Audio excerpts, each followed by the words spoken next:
Tonight, we're uncovering the unsolved mysteries of every Pokémon region. There is a lot to explore here, but I'll keep the pacing gentle, so you can still settle in and fall asleep. Thank you to those of you who've been joining us consistently. If you're falling asleep with us tonight, let me know in the comments how many nights in a row you've been here. And if this is your first night, just comment night 1. Now back to the video. Imagine, if you will, standing at the edge of a vast, quiet world. The wind rustles through tall grass that stretches toward a horizon you have spent decades exploring. You know the names of the towns. You know the faces of the leaders. You know the cries of the creatures that call these places home. But beneath the surface of the maps we have memorized, beneath the bright colors of the battles and the cheers of the stadiums, there is a profound and heavy silence. It is the silence of history that has been forgotten, of civilizations that vanished without a trace, and of questions that have lingered since 1996 without ever finding an answer. We often look at the Pokémon world as a place of adventure and friendship, a bright landscape where every problem can be solved with a bit of courage and a well-timed move. But if you look closer, if you linger in the ruins of Johto, or stare too long into the depths of the ocean off the coast of Hoenn, you begin to realize that we are merely guests in a world that belongs to something much older and much more mysterious than we can imagine. Every region we have traveled through, from the rustic paths of Kanto to the crystalline depths of Paldea, is built upon the bones of a past we do not fully understand. There are alphabets carved into stone that no living person can truly read.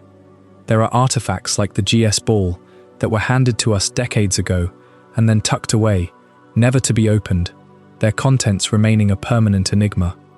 There are sightings of figures who should not exist, like the ghost girl who wanders the halls of Lumiose city, searching for someone who may never arrive. Why is it that in a world where we can document every species with a handheld computer, we still do not know what lies beneath the soil where a Diglett makes its home? Why do the ancient texts of multiple regions, separated by thousands of miles of ocean, all seem to point toward the same cryptic numbers and the same celestial events? The stakes of these mysteries are higher than they might first appear. We are not just talking about Easter eggs or unfinished plot points. We are talking about the very fabric of reality in a universe where time, space, and antimatter are governed by sentient beings. When a character thrown back through time into the era of Hisui, with no way to return, we are forced to confront the terrifying fragility of the human experience in the face of cosmic power. When we read about a dragon in Unova that was once a single, perfect being before splitting into 3 distinct entities of truth, ideals, and a hollow shell, we are looking at a foundational myth that changed the course of human history. Yet, the identity of that original dragon remains a ghost, a silhouette in the back of our minds that we can never quite bring into focus. Think about the sheer scale of the unknown. We have explored 9 major regions, each with its own legends and its own unique shadows. In Kanto, we found journals speaking of a jungle house in Guyana, a real-world location that shouldn't exist in this world of Kanto and Johto. It suggests a time when the boundaries between our reality and theirs were thin, or perhaps a time when the world was much larger and more terrifying than the small pockets of civilization today. References to Indian elephants and other animals that have no place in a world dominated by pocket monsters, raising the question of what else might have been lost to time as the Pokémon rose to prominence. As we move through the quiet corridors of the ruins of Alph, the air grows heavy with the weight of the unknown. These creatures are not just Pokémon, they are a language. They are the literal building blocks of reality, capable of warping the world around them when they gather in great numbers. Who taught the ancient people of Johto to communicate using these living letters? Was it a gift, or was it a warning? The civilization that lived alongside them is gone now, leaving behind only puzzles and the faint, rhythmic humming of the radio waves that broadcast their secrets to anyone brave enough to listen. In the Hoenn region, we find the Sealed Chamber, a place hidden beneath the waves, protected by a series of Braille puzzles that feel like a message left for a future that might never come. The Regi trio, Regirock, Regise, and Registeel, were not just hidden away, they were sealed. They were locked behind doors that required a specific sequence of events to open, suggesting that whatever ancient culture built those chambers was more afraid of what would happen if they were released than they were of the creatures themselves. What did those people see in the ancient sea? What did they witness during the cataclysm that led them to hide their protectors in the dark? When we reach the Sinnoh region, the mysteries become even more grand and intimidating. The spear pillar stands as a monument to the beginning of everything. It is a gateway to the dimensions of time and space, a place where the laws of physics can be rewritten with a single whistle. But who built it? Who carved the pillars and laid the foundation for a temple dedicated to the gods of the universe? The mythology of Sinnoh is a tapestry of creation and destruction, but for every answer we find in the library of Kanalave City, 3 more questions take its place. The fate of those who were lost to the distortions of Giratina, the true nature of the azure flute, and the identity of the original inhabitants who worshipped the great Sinnoh are all threads that remain loose, fluttering in the cold wind of the mountain peaks. This journey we are embarking on tonight is not just a list of facts. It is a meditation on the unknown. It is an exploration of the gaps in the map and the whispers in the lore. We will look at the strange numbers that appear in the ancient texts of Alola and Galar, searching for the common thread that binds these distant lands together. We will discuss the Scarlet and Violet books of Paldea, which describe a history that seems to contradict the very nature of time itself. We will wonder about the ghost girls, the missing people, and the artifacts that were never explained. The Pokémon world is a place of light, yes, but that light casts very long shadows. And it is in those shadows that the most interesting stories are hidden. It is a world where a child can walk into the woods and encounter a creature that has existed since the earth was cooling, a creature that remembers a time before humans had names. It is a world where the past is never truly gone. It is just waiting to be rediscovered in a cave, or at the bottom of a lake, or in the static of a television screen in a haunted mansion. As we go through each region tonight, I want you to imagine the atmosphere of these places. Feel the damp air of the caves, the dry heat of the desert ruins, and the eerie stillness of the abandoned power plants. We are looking for the things that don't quite fit. We are looking for the puzzles that were never solved, and the stories that were never finished. The developers at Game Freak have left us a trail of breadcrumbs that spans nearly 30 years, and while some leads have grown cold, others are more vibrant and mysterious than ever. Why does the Tanabata Festival, a real-world tradition, hold such a specific and recurring place in the lore of the Hoenn and Paldea regions? Why did a photo in a modern game reference a date from 2002, linking our world's release cycles to the in-game history of the characters? Is there a meta-narrative at play, or is the world of Pokémon trying to tell us that its history is more intertwined with our own than we ever dared to suspect? Tonight, we will not find every answer. In fact, we might find very few. But the beauty of an unsolved mystery is not in its resolution. It is in the way it makes the world feel larger. It is in the way it invites us to dream and to theorize. When we accept that there are things we will never know about the world of Pokémon, the world becomes a more magical place. It becomes a place where anything is possible, where every patch of grass could hold a secret, and where every ancient ruin is a doorway to a story we haven't heard yet. So, let the sounds of the journey wash over you. Let the names of the regions, Kanto, Johto, Hoenn, Sinnoh, Unova, Kalos, Alola, Galar, and Paldea, become a mantra that carries you deeper into the lore. We are going back to the beginning, to the very first mysteries that sparked our curiosity in the 90s, and we will follow that thread all the way to the present day. We will look at the biological anomalies, the historical gaps, and the cosmic disruptions that define this universe. We will talk about the GS Ball, that shimmering gold and silver mystery that traveled across the ocean only to be forgotten in a drawer in Azalea Town. We will talk about the King of the Giants and the dark secrets of the Galar region. We will talk about the paradox Pokémon of the Great Crater and what they mean for our understanding of evolution and time. There is so much to cover, so many layers of history to peel back, and so many shadows to peer into. But for now, just breathe. The world is wide, and the night is long. The mysteries are waiting for us, tucked away in the corners of the map, where the music changes and the air grows still. We are not just players anymore. We are historians of a world that exists in the collective imagination of millions. We are seekers of the truth in a land built on legends, and as we step into the first region of our journey, remember that some things are meant to remain unsolved.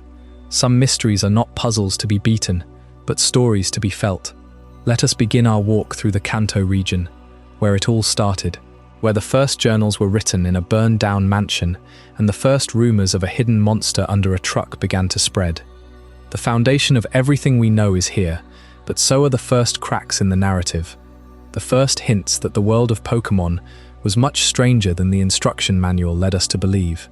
From the missing feet of a ground-dwelling trio to the impossible geography of a jungle in South America, Kanto set the stage for a lifetime of questioning.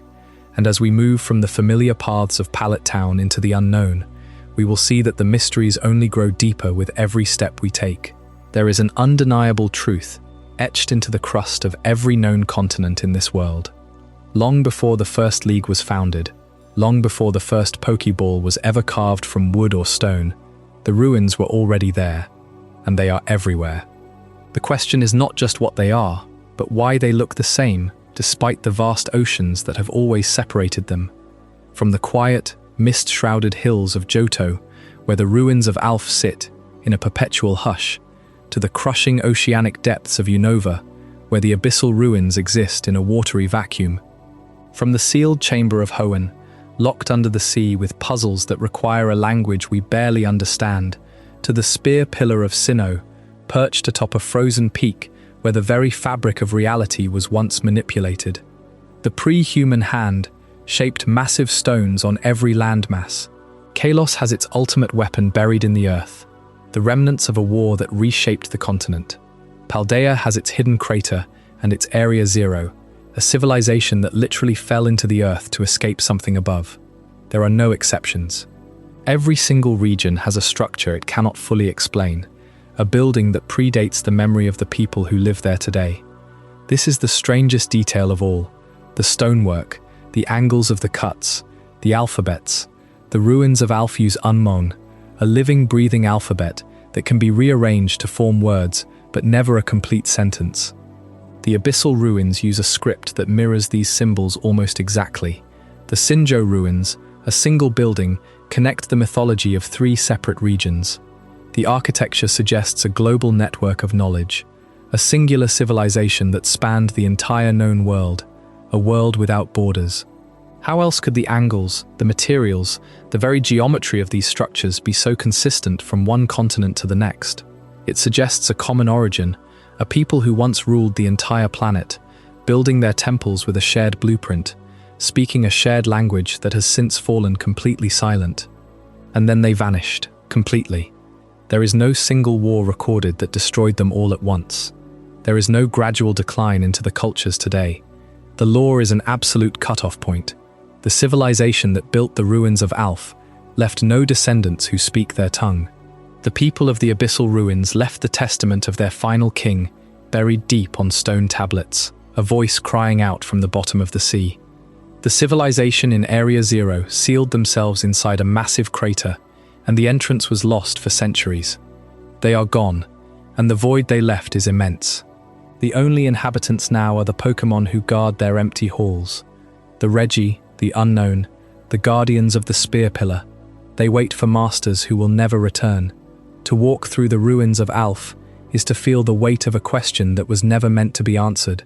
The unknown floats silently in the dark chambers, drifting without purpose. They are oblivious to your presence, or perhaps they are simply waiting for the right question to be asked. The silence is broken only by the sound of your own footsteps on ancient stone, a sound that feels too loud, too modern for the space. The abyssal ruins are far worse. Submerged under the wild currents of Route 14, the pressure of the ocean is immense. But inside the structure, the water is perfectly still. The halls are dark. The words of an ancient king, carved into the walls, speak of a truth he could not bear to keep to himself. Yet it is a truth we can only guess at. It is a haunting emptiness. It is a silence that demands an answer the world has long forgotten how to give. This is the root of the deepest mystery in the Pokémon world. The pre-human ruins are the single thread that ties every regional mythos together. It is the skeleton beneath the skin of every landmass.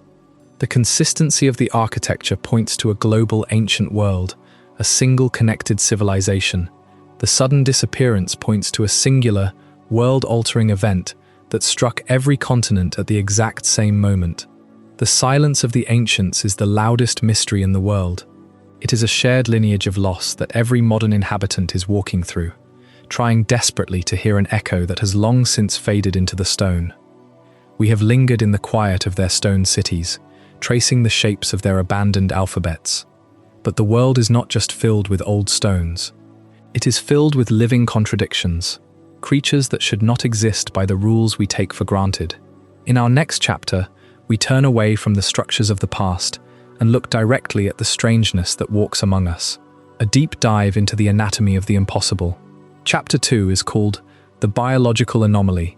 The previous chapter left us standing in the silent corridors of ancient ruins, surrounded by stone that predates any recorded history. We traced the consistency of those structures, how the architecture of the spear pillar echoes something found deep beneath the earth in Paldea. But there is another kind of silence in this world. It is the silence of the natural world we think we understand. Specifically, the silence where the Indian elephant should be trumpeting. The early Pokédex entries of the Kanto region are a strange and unsettling document. They read less as a simple field guide and more like a eulogy for an extinct world. The entry for Raichu, for example, carries a weight few players fully absorb on their first playthrough. It states that Raichu's electric bolts can knock out an Indian elephant, not a Copperaja, not a Donphan, an Indian elephant, a creature that does not exist in any current Pokémon ecosystem, yet was considered a standard by which to measure strength. Pikachu itself is described as a mouse. Ekans is a snake. The comparisons are relentless. It suggests that the Pokémon world, as we explore it today, was once understood through the lens of our own world's biology. The Pokédex was written by humans, or a system designed by humans, who saw a clear distinction between a Pokémon and an animal. That distinction has since blurred almost completely, but the text remains. The specific choice of an Indian elephant for Raichu's entry is a fascinating anchor. It is not a vague monster, it is a highly specific, real creature with a defined geographic origin. This implies the author of that entry, Professor Oak or his predecessors, had direct knowledge of such a creature. It implies a world where, not long ago, people could look at a Raichu and say, "That thing is more dangerous than an elephant."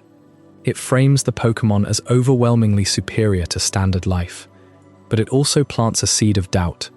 If the elephant existed, what else existed? And what happened to them? How did this transition occur? How did a world with both mice and Pikachu become a world where Pikachu is the mouse? Several theories attempt to explain this biological anomaly. One suggests a massive ecological shift. When Poképower radiated across the planet, their unique abilities, their elemental commands, gave them an unassailable advantage over standard fauna. A Pidgey can generate gusts of wind. A Growlithe breathes fire. Standard birds and mammals simply could not compete. They were gradually pushed into enclaves, and eventually, into extinction. Another theory is more subtle. It suggests that Pokémon absorbed the standard animals, that the creatures now are the final evolutionary result of a world where the magical and the mundane merged. Look at Ditto.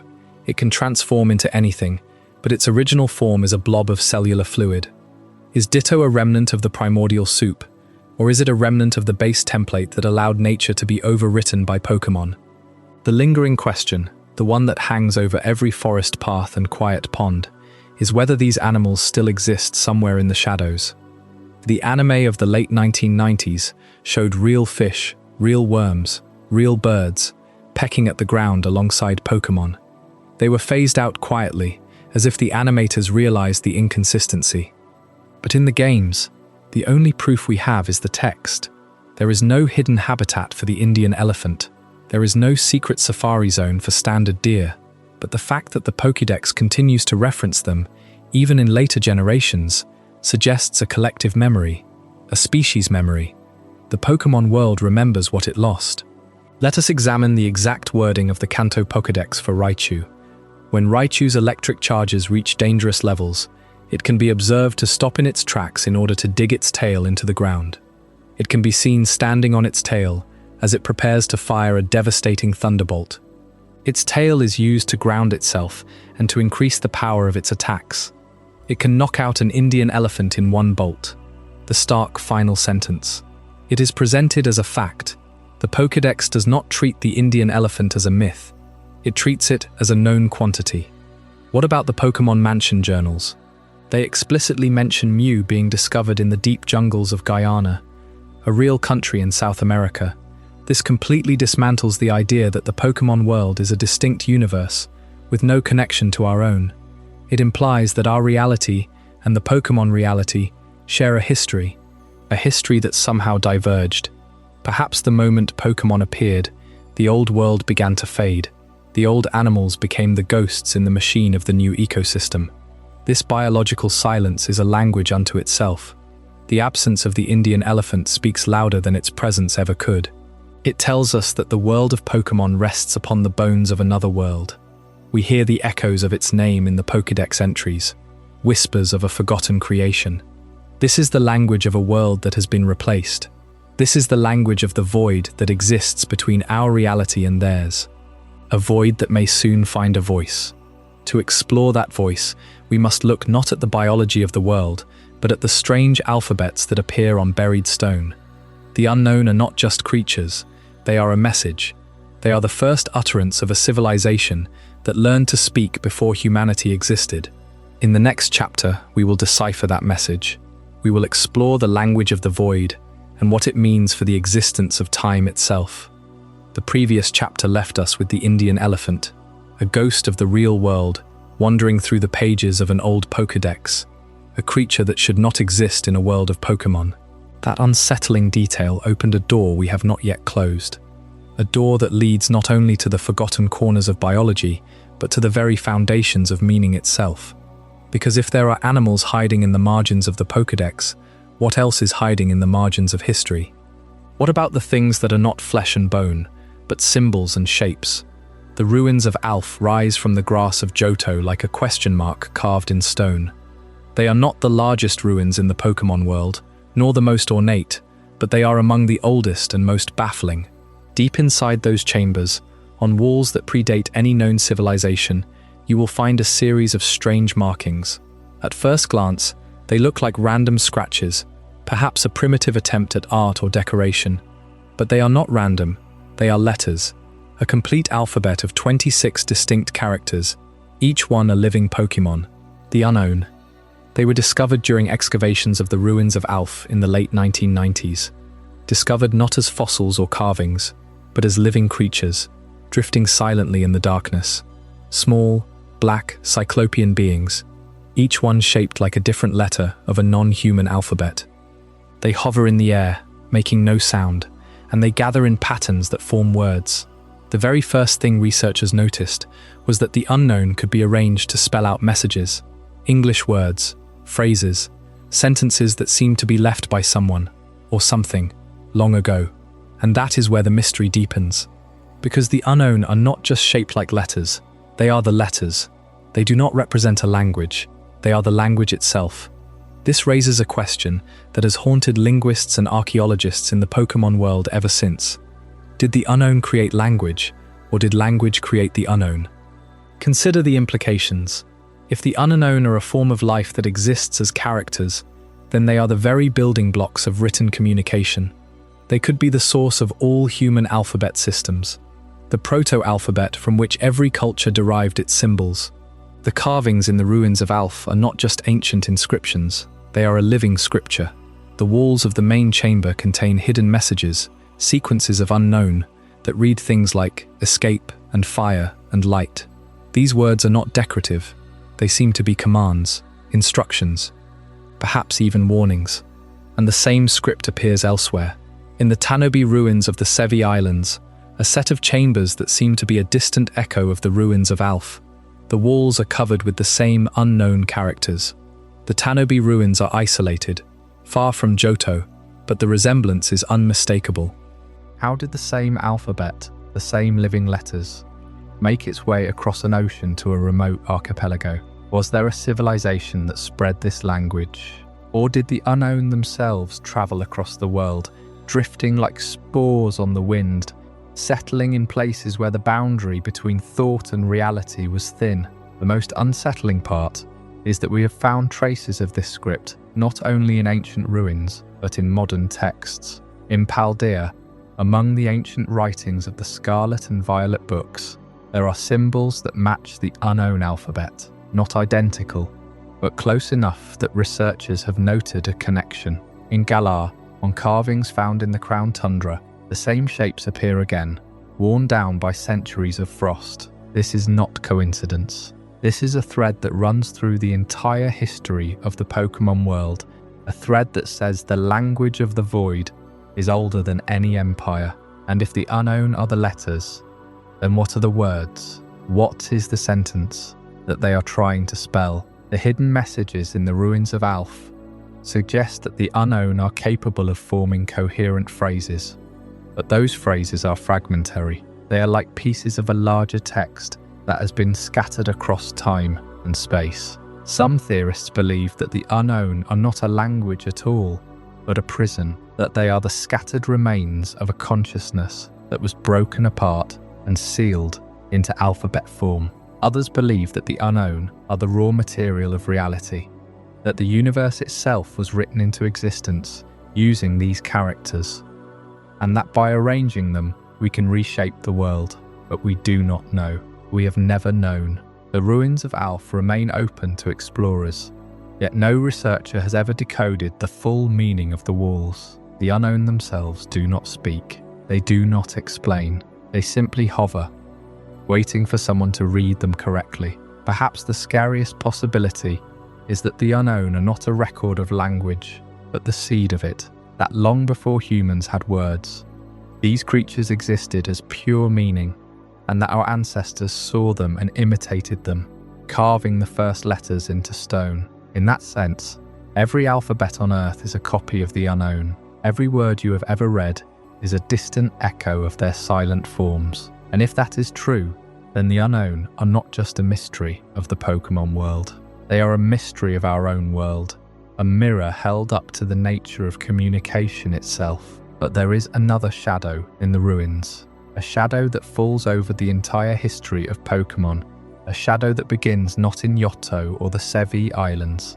but in the original region, Kanto, where a power plant stands with a locked room that has never been explained, where a legend hides in the basement of a mansion, a legend about a creature that is the DNA of all life, and where a ghost girl waits in an elevator, a purpose unknown. That shadow is the next thread we will follow as we turn from the language of the void to the silence of the power plant, and the question of what was sealed inside a room that no one was ever meant to open. The previous chapter dealt with an alphabet of pure form, the unknown, a mystery carved into stone that suggested language itself might be a living, evolving force in the world. It was a secret written by a forgotten civilization, a static echo of a mind that no longer thinks. But Kanto, the region where the journey first began, holds a mystery of a much different texture, not carved into the wall of an ancient temple, but sealed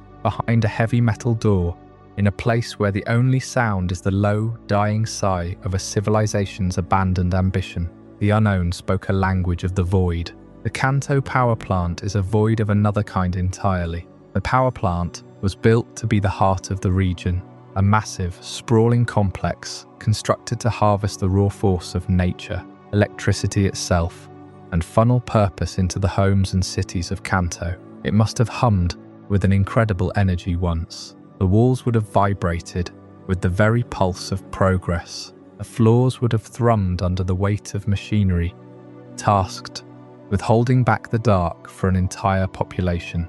To walk through it today is to feel the ghost of that vibration in the air, a phantom frequency that clings to the rusting steel. The plant did not simply fail, it was abandoned, fully, completely, and without a single written record explaining why. It is a question left in the dark.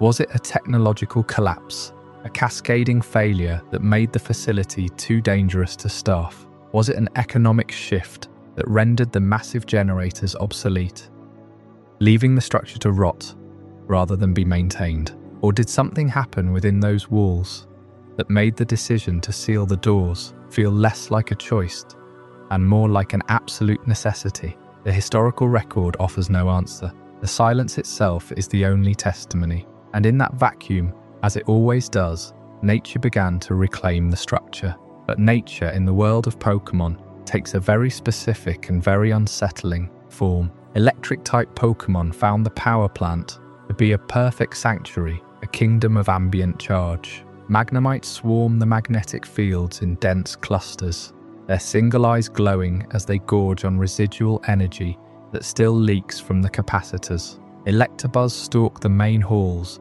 like territorial predators, their crackling presence claiming each room as a hunting ground.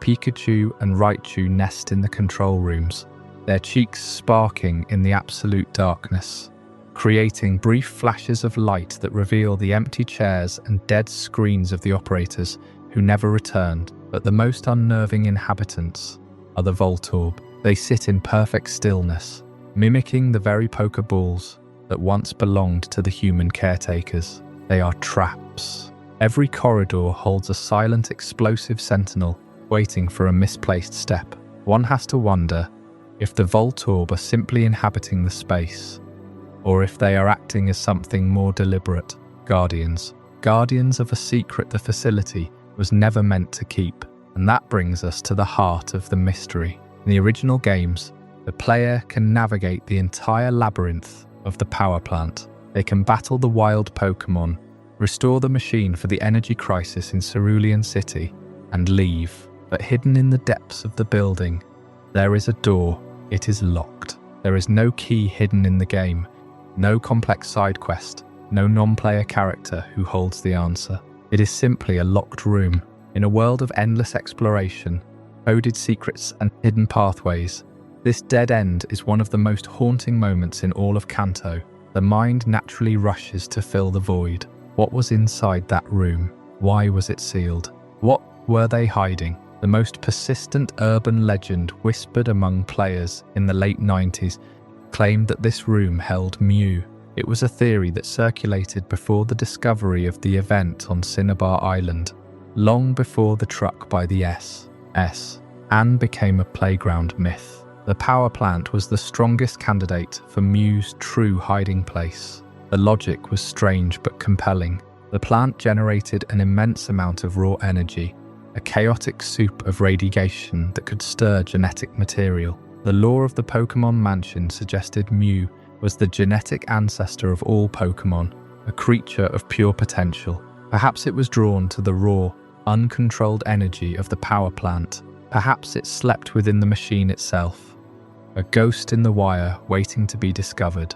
The locked room was not empty in this theory. It was a vessel, a containment unit for a legend so powerful that the simple act of sealing it away felt safer than trying to understand it.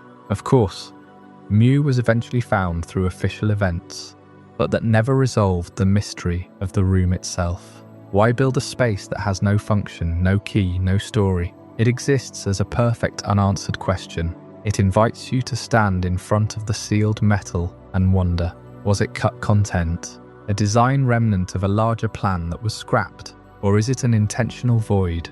Space left empty, so that every player must face the one thing the game cannot simulate, the unknown. The silence of the power plant takes on a physical weight as you stand before that door. But even if Mew never truly resided behind that steel, the silence of the power plant tells its own story. This facility once produced the energy that powered an entire region. Every light in Cerulean City, every monitor in Sylph Company's headquarters, every machine in the Pokémon Center, it all ran on the power generated between these rusting walls. The plant was a living organism of steam, current and voltage.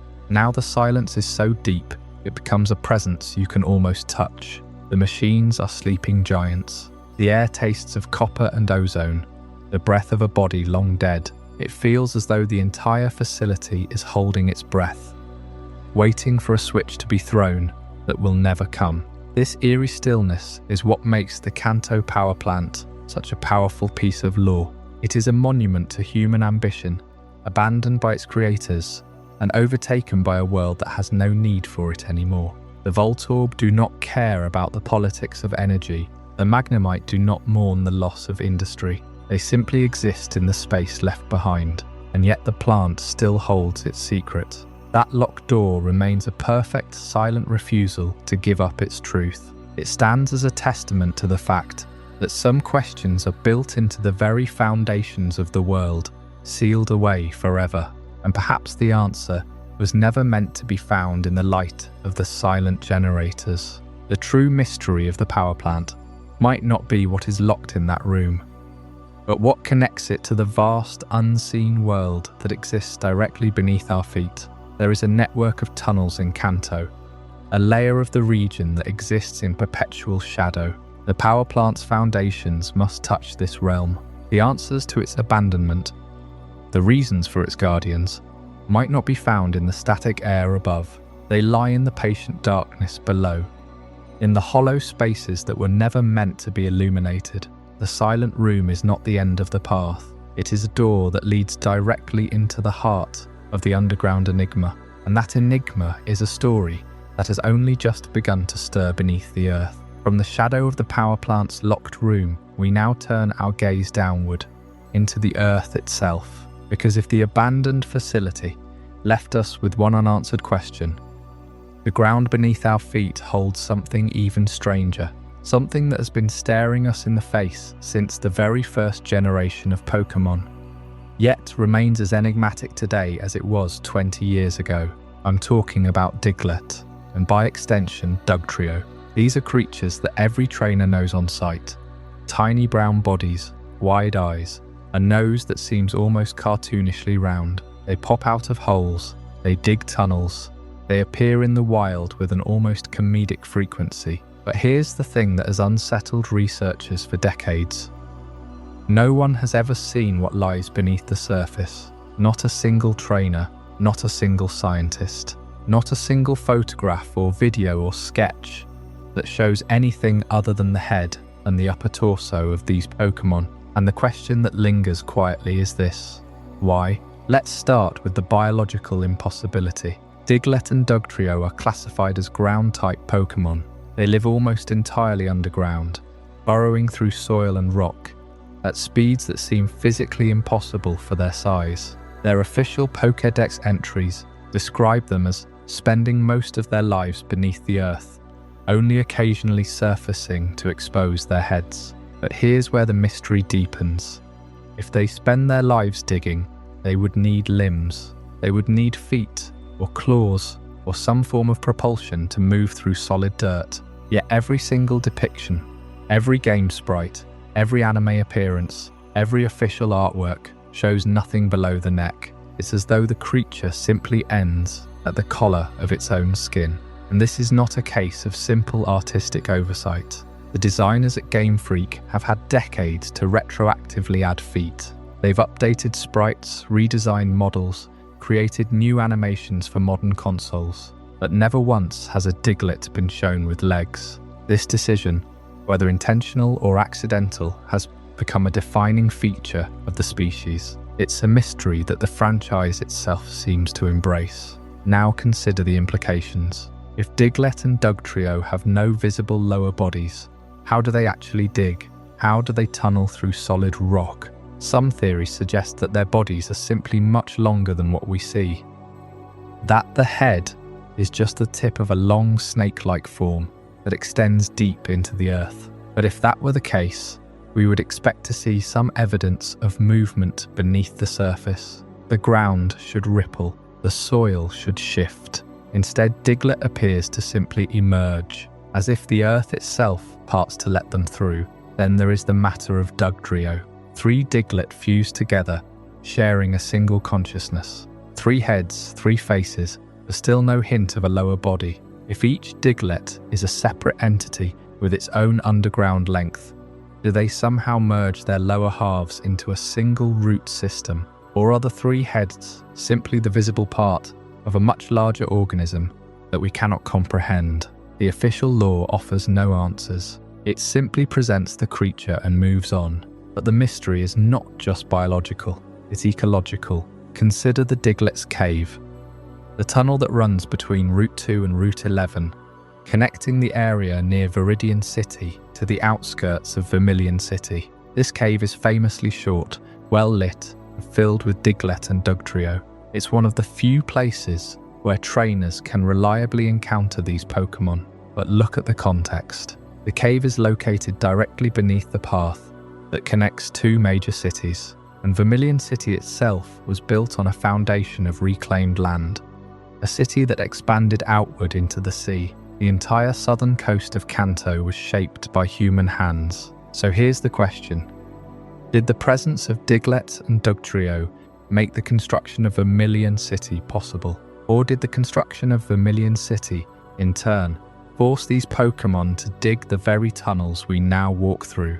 The official record is silent, but if you study the geography of Kanto, a pattern emerges. The Diglett's cave is not a natural formation. It's too straight, too uniform. It runs in a direct line between two important locations, and the soil in that area is soft, easy to dig. It's almost as if the cave was carved, not by geological forces, but by the constant burrowing of these Pokémon over generations. In that sense, Diglett and Dugtrio are not just wildlife, they are landscape architects. They shape the earth beneath our feet, and yet we still don't know what they look like below the surface. This persistent visual mystery has baffled researchers for decades. It became so legendary that in later generations, the games began to play with the concept. In Pokémon Sun and Moon, a character mentions that no one has ever seen a Diglett's feet. In Pokémon Let's Go, Pikachu and Let's Go, Eevee,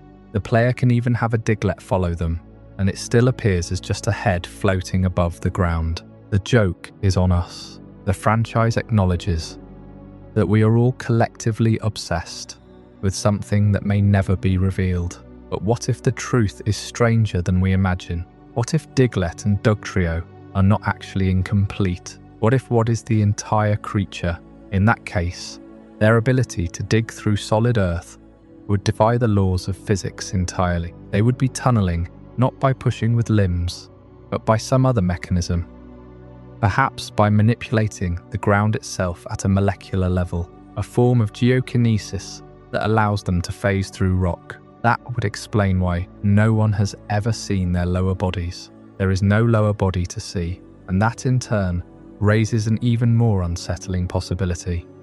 That every Diglett you have ever encountered is only the tip of something far larger, something that extends into the core of the planet, connecting all of them into a single network of living Earth. The tunnels they dig are not just paths, they are veins. And every time a trainer walks through the Diglett's cave, they are walking through the body of something they cannot even begin to understand. It's a thought that lingers, a mystery that will never be solved, because the answer may be too vast for a human mind to hold. And as we prepare to turn the page to another Kanto mystery, the strange journals left behind on Cinnabar Island, remember that some things are meant to remain hidden.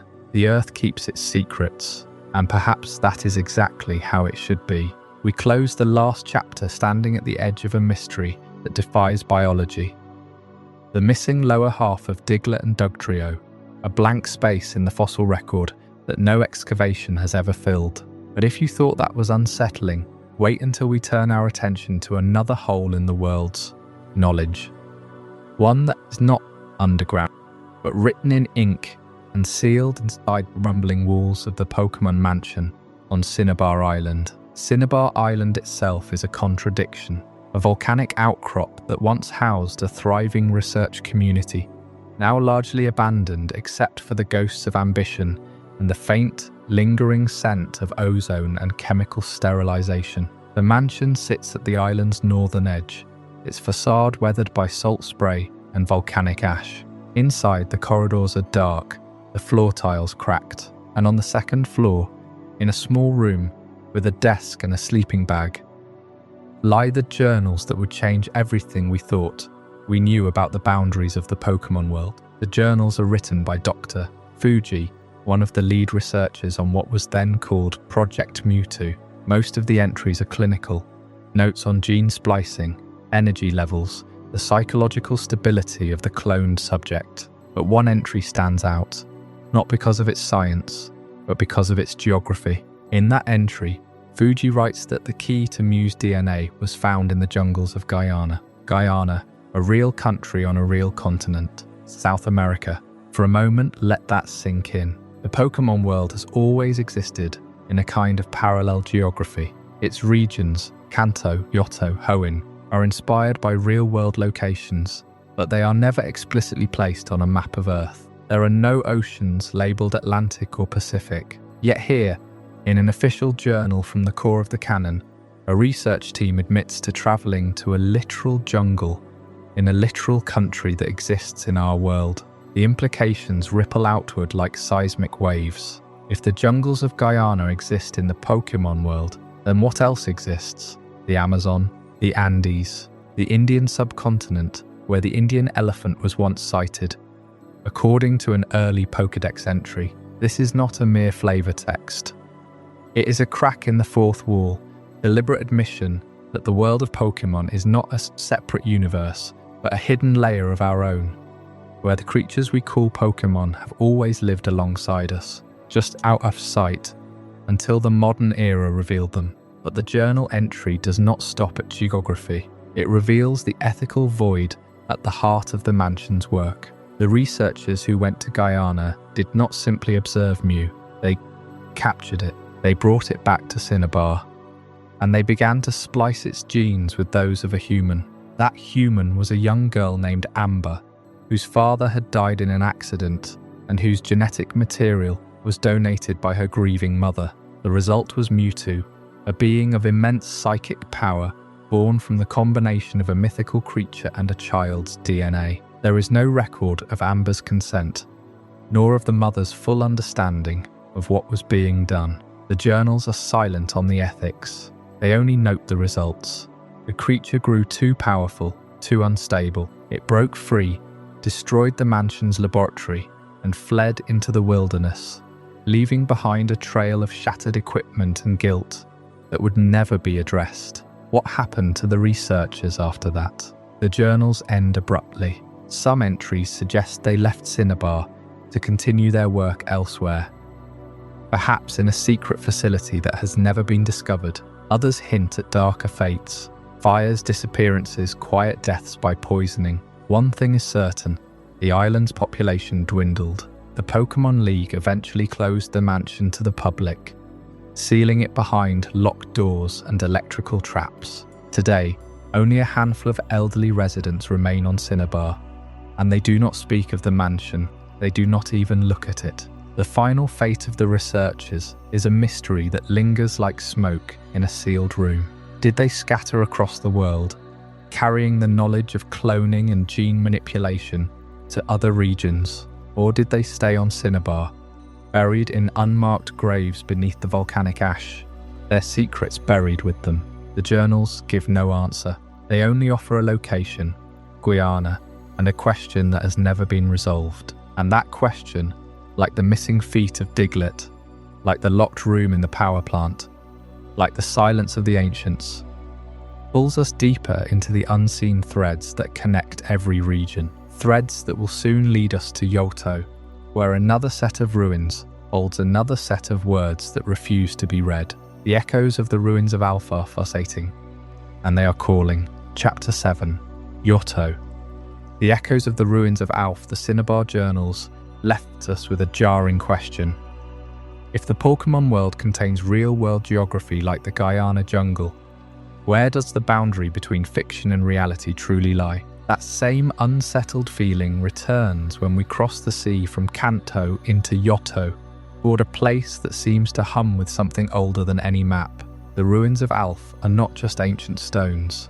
They are a broadcast station tuned to a frequency we cannot hear, or perhaps one we were never meant to hear. And yet, if you stand at the right spot, in the right silence, you might catch a whisper on the air that no ordinary radio can explain. It begins with the signal.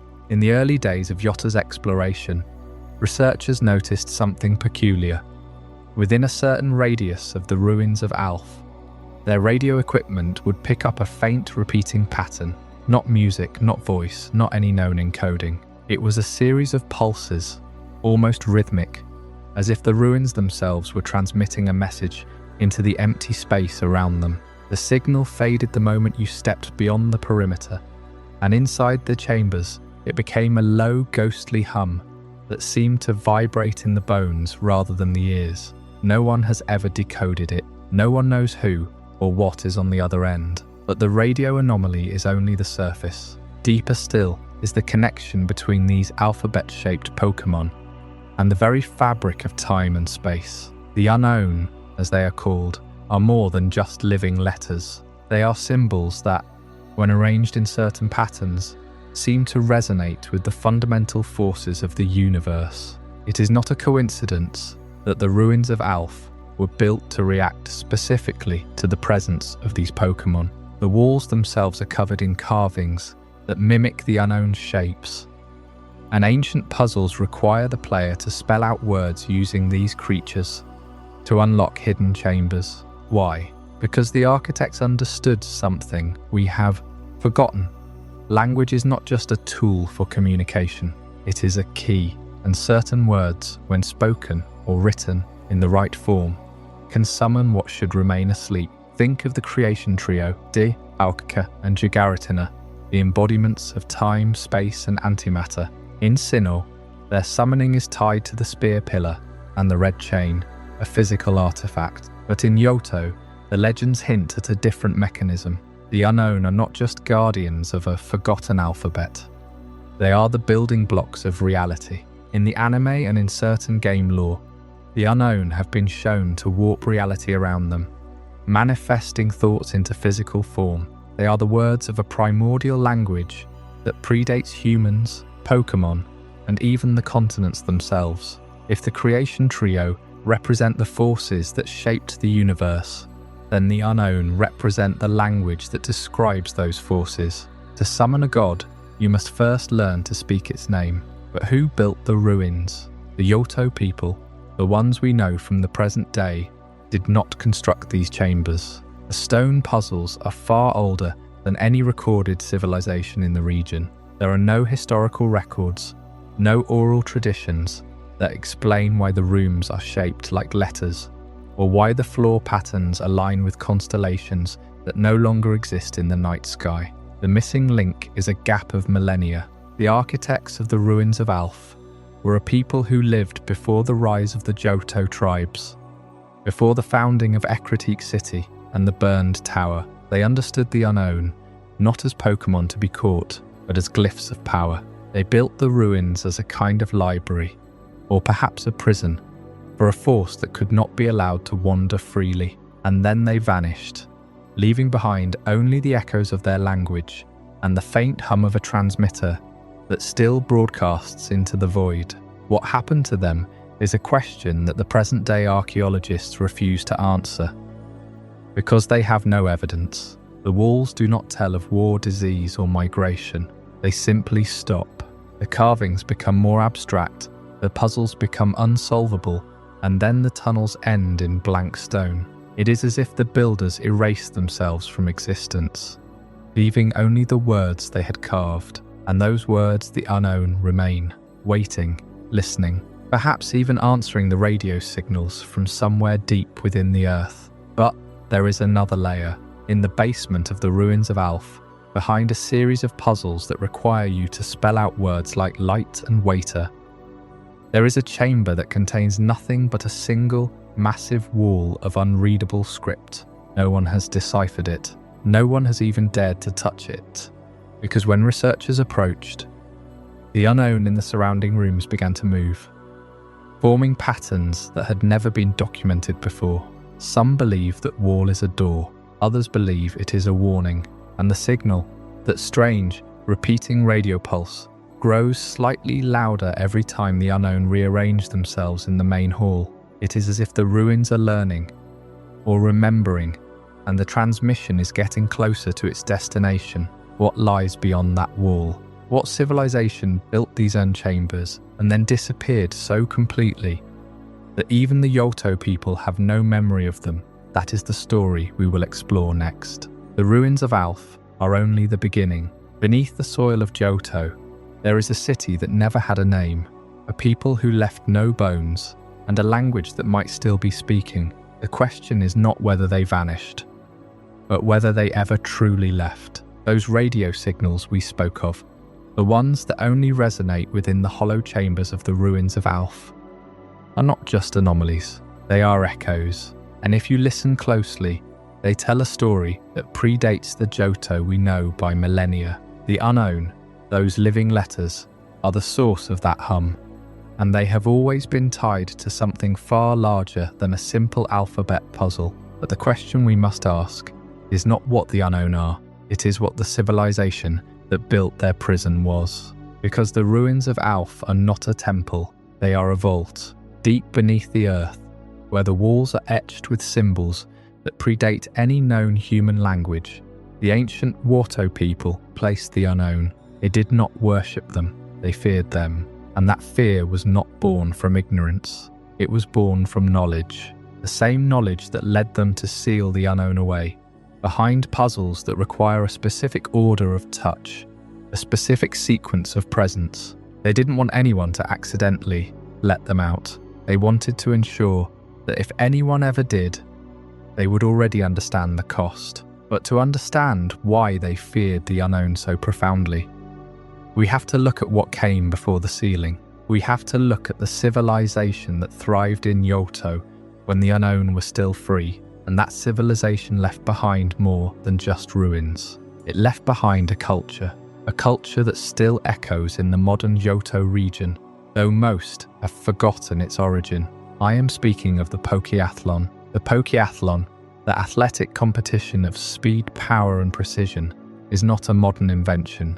It is a shadow of something far older. The ancient Johto people did not just compete with Pokémon for sport. They believed that physical unity with a Pokémon was the highest form of spiritual expression. The Pokéathlon was a ritual, a way to synchronize the will of a trainer with the body of their partner to become a single moving entity. And they did this not for glory, but for survival, because the world they lived in was not safe. The unknown were everywhere. The unknown in their natural state are not malevolent, but they are reactive. They respond to thought, to emotion, to will. The ancient Johto people discovered that the unknown could manifest the collective imagination of a community. If a village feared a flood, the unknown would summon water. If a warrior imagined a blade, the unknown would carve it from the air. And if a civilization dreamed too loudly, the unknown would reshape reality itself. This is why they built the ruins of Alph, not as a home for the unknown, but as a cage for the imagination. The walls are covered in symbols that do not just spell words. They disrupt thought. They create a static field of meaning that confuses the mind and prevents the unknown from latching onto stray desires. The puzzles are not tests, they are locks. And the deeper chambers, the ones that lead to the room where the unknown can be caught, are the final barrier, a place where only the most disciplined mind can enter without accidentally unpicking the fabric of the world. But the ancient Johto people did not vanish into dust. They moved. They migrated north, following the same rivers that still flow through the region today. And if you travel far enough, past the quiet forests and the frozen peaks, you will find another set of ruins, the Sinnoh ruins. Stand inside the ruins of Alph, and then stand inside the Sinnoh ruins, and you will feel it. The same stone, the same angular carvings, the same sense of a civilization that understood geometry as the language of power. The Sinnoh ruins are not a separate culture. They are the northern outpost of the same people. The same hands that sealed the unknown also built the Great Gate, where the legendary Pokémon of time, space and antimatter were once summoned. They did not abandon the south. They expanded, and in that expansion, they took their fear of the unknown with them. Because the Sinnoh ruins sit at the base of Mount Coronet. They are the closest point to the Spear Pillar in the Johto region, and the ancient Johto people believed that the unknown were not the only creatures that could reshape reality. They believed that the unknown were merely the alphabet of a larger force, that if you arranged them correctly, you could call down the gods themselves. That is why the unknown were sealed, not because they were dangerous, but because they were a key, and the ancient Johto people were terrified of what would happen if someone turned that key and opened the door to something they could not close. But here is the part of the story that keeps me awake at night. The part that suggests the civilization did not vanish at all. We find their ruins, we find their puzzles, we find their alphabet, but we never find their bones, we never find their graves. There are no burial chambers, no skeletons, no mass graves. They simply stopped building. The latest walls in the ruins of Alph are unfinished. The last symbols are unetched, as if the masons put down their tools and walked away, or as if they never needed to finish, because they had already transformed into something else. What if the ancient Johto people did not die out? What if they learned to manipulate the unknown so completely that they became indistinguishable from them? What if every unknown you catch in the dark chambers of the ruins of Alph is not a Pokémon at all, but the last remnant of a civilization that chose to become a language, a living alphabet of thought, waiting to be read by someone who understands? That would explain why the unknown only appear in groups that form words. They are not random. They are sentences left by a people who no longer have a mouth to speak them. And the radio signals we hear in the ruins are not interference. They are the final broadcast of a culture that dissolved into pure information, hoping that one day someone would tune in and hear their story. But if that is true, then the ceiling of the unknown was not a prison. It was a quarantine. The ancient Johto people did not lock away the unknown because they were afraid of them. They locked away the unknown because they were afraid of what they themselves had become. And that fear did not end with the ruins of Alph. It is woven into the very fabric of Johto, the tales of the 3 legendary Pokémon that perished in a fire and were resurrected by a mythical bird. The lost tower that still stands, burned and hollow, in the heart of Ecruteak City. The story of a civilization that once lived in perfect harmony with Pokémon, only to be undone by the very power they sought to control. That story is waiting for us in the next chapter, because the burned tower is not just a monument to a disaster, it is a warning. And the 3 who survived it, the ones we call the legendary beasts, are the last living echoes of a world that burned away. We will follow those echoes next. The ancient Johto people feared the unknown enough to seal them away, but they did not build the ruins of Alph in isolation. Their civilization stretched far beyond those stone chambers, threading through the forests and across the plains, leaving behind markers that still pulse with quiet energy. One of those markers is the burned tower, a hollow shell standing in the heart of Ecruteak City, forever scarred by a fire that no one has fully explained. You might walk past it today and see only charred beams and crumbling stone.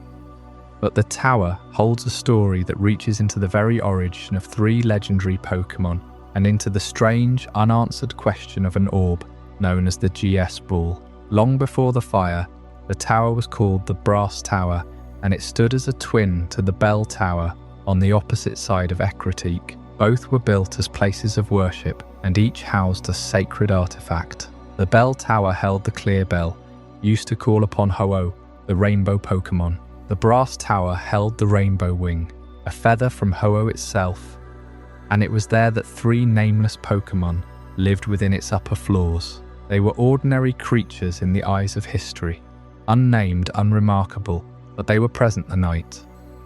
A lightning strike set the Brass Tower ablaze. The fire raged uncontrollably, and the 3 Pokémon perished inside the burning structure. The tower collapsed, its upper floors gone forever, and the ruins were renamed the Burned Tower. But the story does not end with their deaths. Ho-Oh, the guardian of the skies, descended from the heavens after the ashes cooled. It saw the 3 bodies among the wreckage, and it brought them back to life. But this was not a simple revival. The 3 Pokémon were transformed into something far greater, becoming the legendary beasts known today as Raikou, Entei, and Suicune. Each was given a new form, a new elemental power, and a new purpose. Yet the question that lingers is whether Ho-Oh's act was one of mercy or a divine burden. Was it compassion for the innocent lives lost in a tragedy? Or was it a punishment, binding them to an eternal duty as symbols of the fire that consumed them? The legend never clarifies. What we do know is that the three beasts fled into the world, never to return to the tower, and their original identities were erased completely. No record exists of what they were before the fire. They were not legendary. They were not even named. They were simply three Pokémon, chosen by fate or by Ho-Oh, and then remade as legends. This mystery deepens when you consider the spiritual energy that still clings to the burned tower. The site has never been rebuilt, despite centuries of opportunity. There are no plans to restore it, no effort to clear the rubble. The reason given is that the tower is sacred ground, but the real reason may be that the energy left behind by the three Pokémon and by Ho-Oh's intervention makes the space impossible to inhabit. Visitors often report a strange stillness in the air, a weight that presses against the chest, and some claim to hear faint footsteps on the upper floors that no longer exist. The tower is a tomb, not just for the three original Pokémon, but for a moment in history that refuses to be disturbed. Now the question of the GS Ball arrives here, tied to this same location. In the Pokémon Crystal version, players receive a mysterious orb called the GS Ball. It cannot be opened, it cannot be used, and its purpose is never explained. The only clue is that it must be taken to the shrine in Ilex Forest, a quiet, wooded area far from Equity. At that shrine, the player can summon a Celebi, the time-travel Pokémon, by placing the GS Ball on the altar. But why the ball was brought there, and what it truly contains, remains one of the most persistent puzzles in the entire franchise. Some speculate that the GS Ball is a fragment of the time-space continuum, a container for an egg, or a lock that only Celebi can open, but the game itself never resolves it. The GS Ball was subsequently removed from later versions, and its fate is left as a dangling thread, a relic of a narrative that was never completed.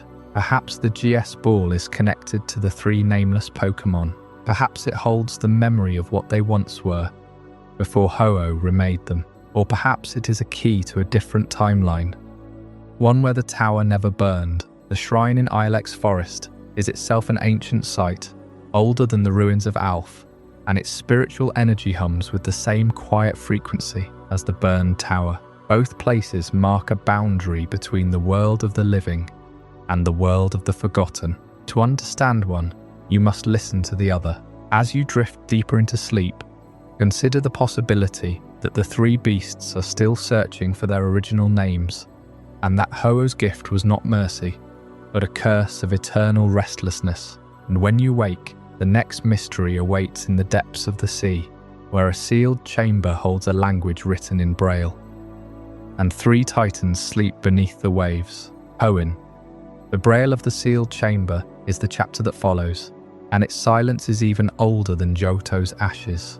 The previous chapter left us standing in the ashes of the brass tower, contemplating whether Ho-Oh's gift of resurrection was mercy or burden. The three beasts rose from death and were given new forms, eternal life, and a purpose they never asked for. But what if a civilization decided they did not want their gods to rise at all? What if they built not a tomb, but a prison so absolute that even the passage of thousands of years could not weaken its locks? That is the story we must follow now, across the sea to the region of Hoenn, where the earth itself was shaped by warring titans, and where something far older than any kingdom lies buried beneath stone and silence. There is an island off the coast of Hoenn, accessible only by diving beneath the waves and surfacing into a cavern that no map marks. The water is cold and dark as you descend, the light from above fading, until you are swimming through a void where pressure presses against your eardrums, and the only sound is your own breath echoing through a scuba regulator. And then you see it, a tunnel carved not by erosion but by hands, or something like hands, leading upward into an air pocket that has not seen sunlight in millennia. When you break the surface, you are standing in a chamber so perfectly geometric that it could only be the work of deliberate design. The walls are smooth, too smooth, and across every surface are patterns of raised dots, arranged in sequences that repeat and shift, like a language etched into the stone itself. This is the sealed chamber, and the language is Braille. But here is where the mystery begins to deepen into something truly unsettling. Braille as a writing system was invented in the 19th century by a Frenchman named Louis Braille. It is a tactile script designed for blind readers, relying on the fingertips to interpret patterns of raised dots representing letters and numbers. So why, in the world of Pokémon, does a civilization that predates recorded history use an alphabet that would not be invented on our own world for thousands of years? The question is not whether the ancient Hoennese people could have developed a tactile writing system independently, but rather why they needed one at all. What conditions would drive an entire civilization to encode their most sacred messages in a language that cannot be seen, only felt? The answer may lie in the nature of the beings they sought to contain. The sealed chamber is not the final resting place of the Regirock, Regis, and Registeel. It is an antechamber, a key that unlocks 3 separate doors scattered across Hoenn, each one hidden deeper and more remotely than the last. To open those doors, you must decipher the Braille messages in the sealed chamber, then travel to the specific coordinates given and perform precise actions. Fly a Pokémon in the sky, use a specific move in the exact center of a desert, stand in a cave, and let the rain fall on you. It is a puzzle so intricate, so demanding, that it seems almost deliberately obtuse. And that is exactly the point. The ancient Hoennese people did not want the Regi to be found. They did not want their resting places disturbed. The Braille was a barrier designed to ensure that only the most dedicated, the most patient, the most worthy could ever hope to reach the Titans. But there is a deeper reason why they chose touch over sight. Braille is silent. It leaves no echo. In a world where Pokémon like the unknown can be summoned by sound, where radio waves can awaken ancient forces, where the singing of a single Pokémon can alter the fabric of reality, perhaps the most secure method of communication is one that makes no sound at all. The ancients may have chosen Braille not because they were blind, but because they needed a language that could not be heard by beings that listen through the earth itself. Consider the terrifying power of the Regi. Each one is a force of nature given form. Regirock is composed of boulders, held together by something that defies physics, its body constantly rearranging itself, drawing strength from the very earth beneath your feet. Regis is a block of ice that cannot melt, even in volcanic temperatures, its body cold enough to freeze air moisture into crystals that trail behind it like a shroud. Registeel is a metal more durable than any alloy known to science. Its surface resistant to corrosion, its body so dense that it barely leaves footprints, even though it weighs hundreds of kilograms. These are not creatures that evolved naturally. They were created, shaped by hands that understood materials in ways we cannot comprehend, and imbued with a will that obeys only one master. The identity of that master is one of the deepest unresolved threads in Hoenn lore. Ancient texts speak of a king, a ruler who commanded the titans of rock, ice, and steel. This king was not a Pokémon, but a human, or something beyond human, who wielded the Regi as instruments of construction and defense. The ruins of Hoenn suggest that this king oversaw the shaping of the continent itself, moving mountains, carving valleys, and building structures that still stand after millennia of erosion. But power that absolute inevitably corrupts. Or perhaps it attracts forces that cannot tolerate competition. The king vanished, and the Regi were sealed away, not to honor them, but to prevent them from falling into the wrong hands, or perhaps to protect the world from the king's return. But why would a civilization that lived in constant proximity to Groudon, Kyogre, and Rayquaza, beings capable of raising continents, drowning the world, and calming the skies with a single roar, need to create artificial titans? The answers is chilling. The Regi were not built to rival the Weather Trio. They were built for something far more specific. The sealed chamber's location, underwater, accessible only through a treacherous dive, suggests that the ancient Hoennese feared something that could see from above. Perhaps the Braille was not just for silence. Perhaps it was for darkness. If you cannot see the messages, neither can a being that watches from the sky. If you must touch them to read them, then only those who physically stand in the chamber can understand what lies beyond. The Regi themselves seem to embody this philosophy of hidden strength. Regiroc's body is a patchwork of stones, constantly shifting, suggesting repair and adaptation. Regis's absolute zero temperature makes it inimical to life, as if it was designed to freeze entire ecosystems. Registil's immunity to poison and sleep, its resistance to most forms of attack, marks it as a weapon that cannot be stopped by conventional means. These are not guardians, these are deterrents. They were placed at the farthest corners of Hoenn, each one locked behind door that requires not just the Braille from the sealed chamber, but also the specific environmental conditions of that location. The desert where Regiroc sleeps must be approached under a clear sky. The island cave of Regis requires rain. The deep recesses of Registil's home demand the use of a move that creates an intense flash of light. Every condition is a password, a test of knowledge and timing. And yet, even after all these precautions, the Regi can be awakened. A trainer can follow the steps, solve the puzzles, and face the Titans in battle. This raises a troubling question. Why would the ancient Hoennese leave any way to open the seals at all? If the Regi were so dangerous, why not make their prisons permanent and irrevocable? Perhaps the king who commanded them built the fail-safes intentionally, ensuring that one day someone worthy could reclaim the Titans and continue the work that was interrupted. Or perhaps the ancient Hoennese believed that the world would eventually need the Regi again, that a time would come when only the combined strength of rock, ice and steel could prevent a catastrophe beyond even the power of Groudon and Kyogre. We may never know the full truth. The civilization that built the sealed chamber left no other records, no cities, no tombs, no written language beyond the Braille itself. They appear in the fossil record only through their works, the Regi and the chambers that hold them. But there is one more detail that keeps researchers awake at night. In the Generation 3 games, the Braille on the walls of the sealed chamber translates into a message that reads, in part, "We lived with Pokémon."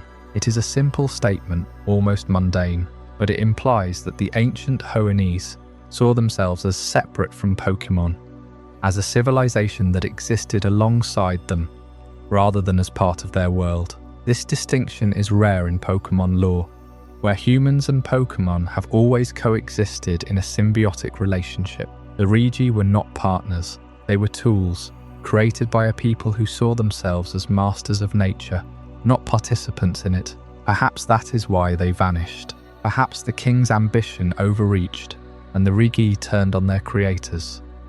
Or perhaps the forces of Groudon and Kyogre, locked in their eternal struggle, reshaped Hoenn so dramatically that the ancient civilization could not survive. The sealed chamber remains, silent, dark, waiting beneath the waves, and somewhere in the depths of Hoenn, 3 Titans sleep, dreaming of a king who may one day return to command them again.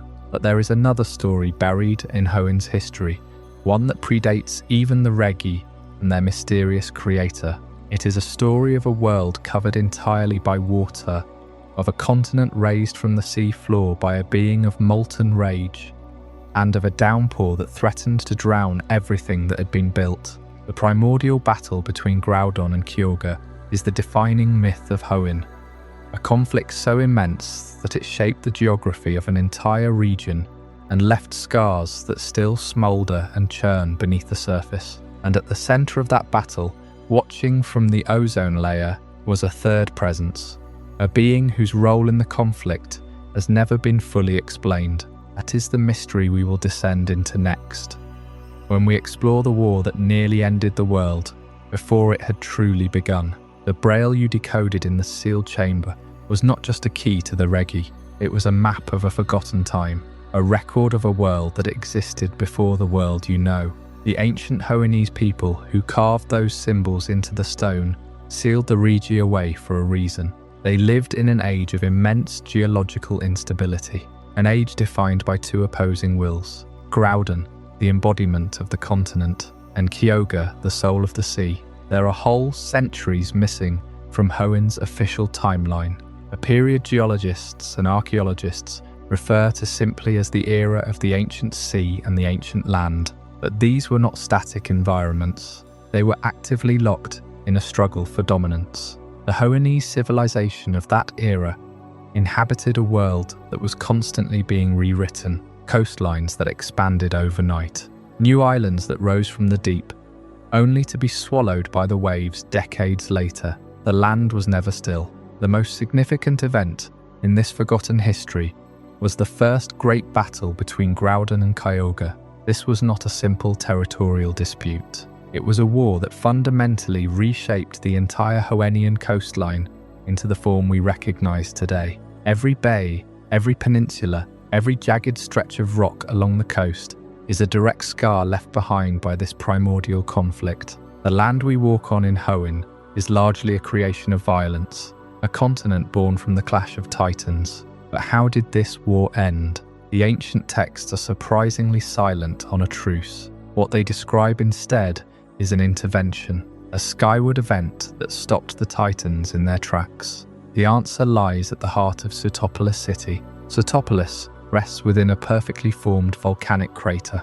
It is a city built inside a wound in the earth, but the geology of the area tells a deeper story. This crater was not formed by a volcano, it was formed by a meteor impact. A rock from space fell from the heavens directly into the heart of the battlefield between Kyogre and Groudon.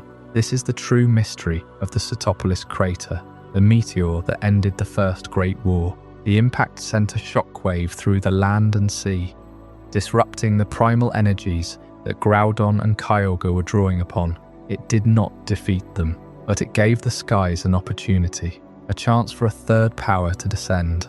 That power was Rayquaza. Rayquaza is not a god of the land or the sea. It is a god of balance. It lives in the ozone layer of the planet, far above the squabbles of the earth below. Throughout human history, it has acted as a silent observer. It did not build cities. It did not engage with the first people of Hoenn. It watched. The ancient civilization of the sealed chamber knew of Rayquaza. Their Braille spoke of a dweller in the skies, but they never attempted to capture it, never sought to control it. They simply acknowledged its presence, a watcher in the clouds. Rayquaza's role was to wait. It waited through the rise and fall of the ancient Hoenn civilization. It waited through the centuries when the seas receded and the land took shape.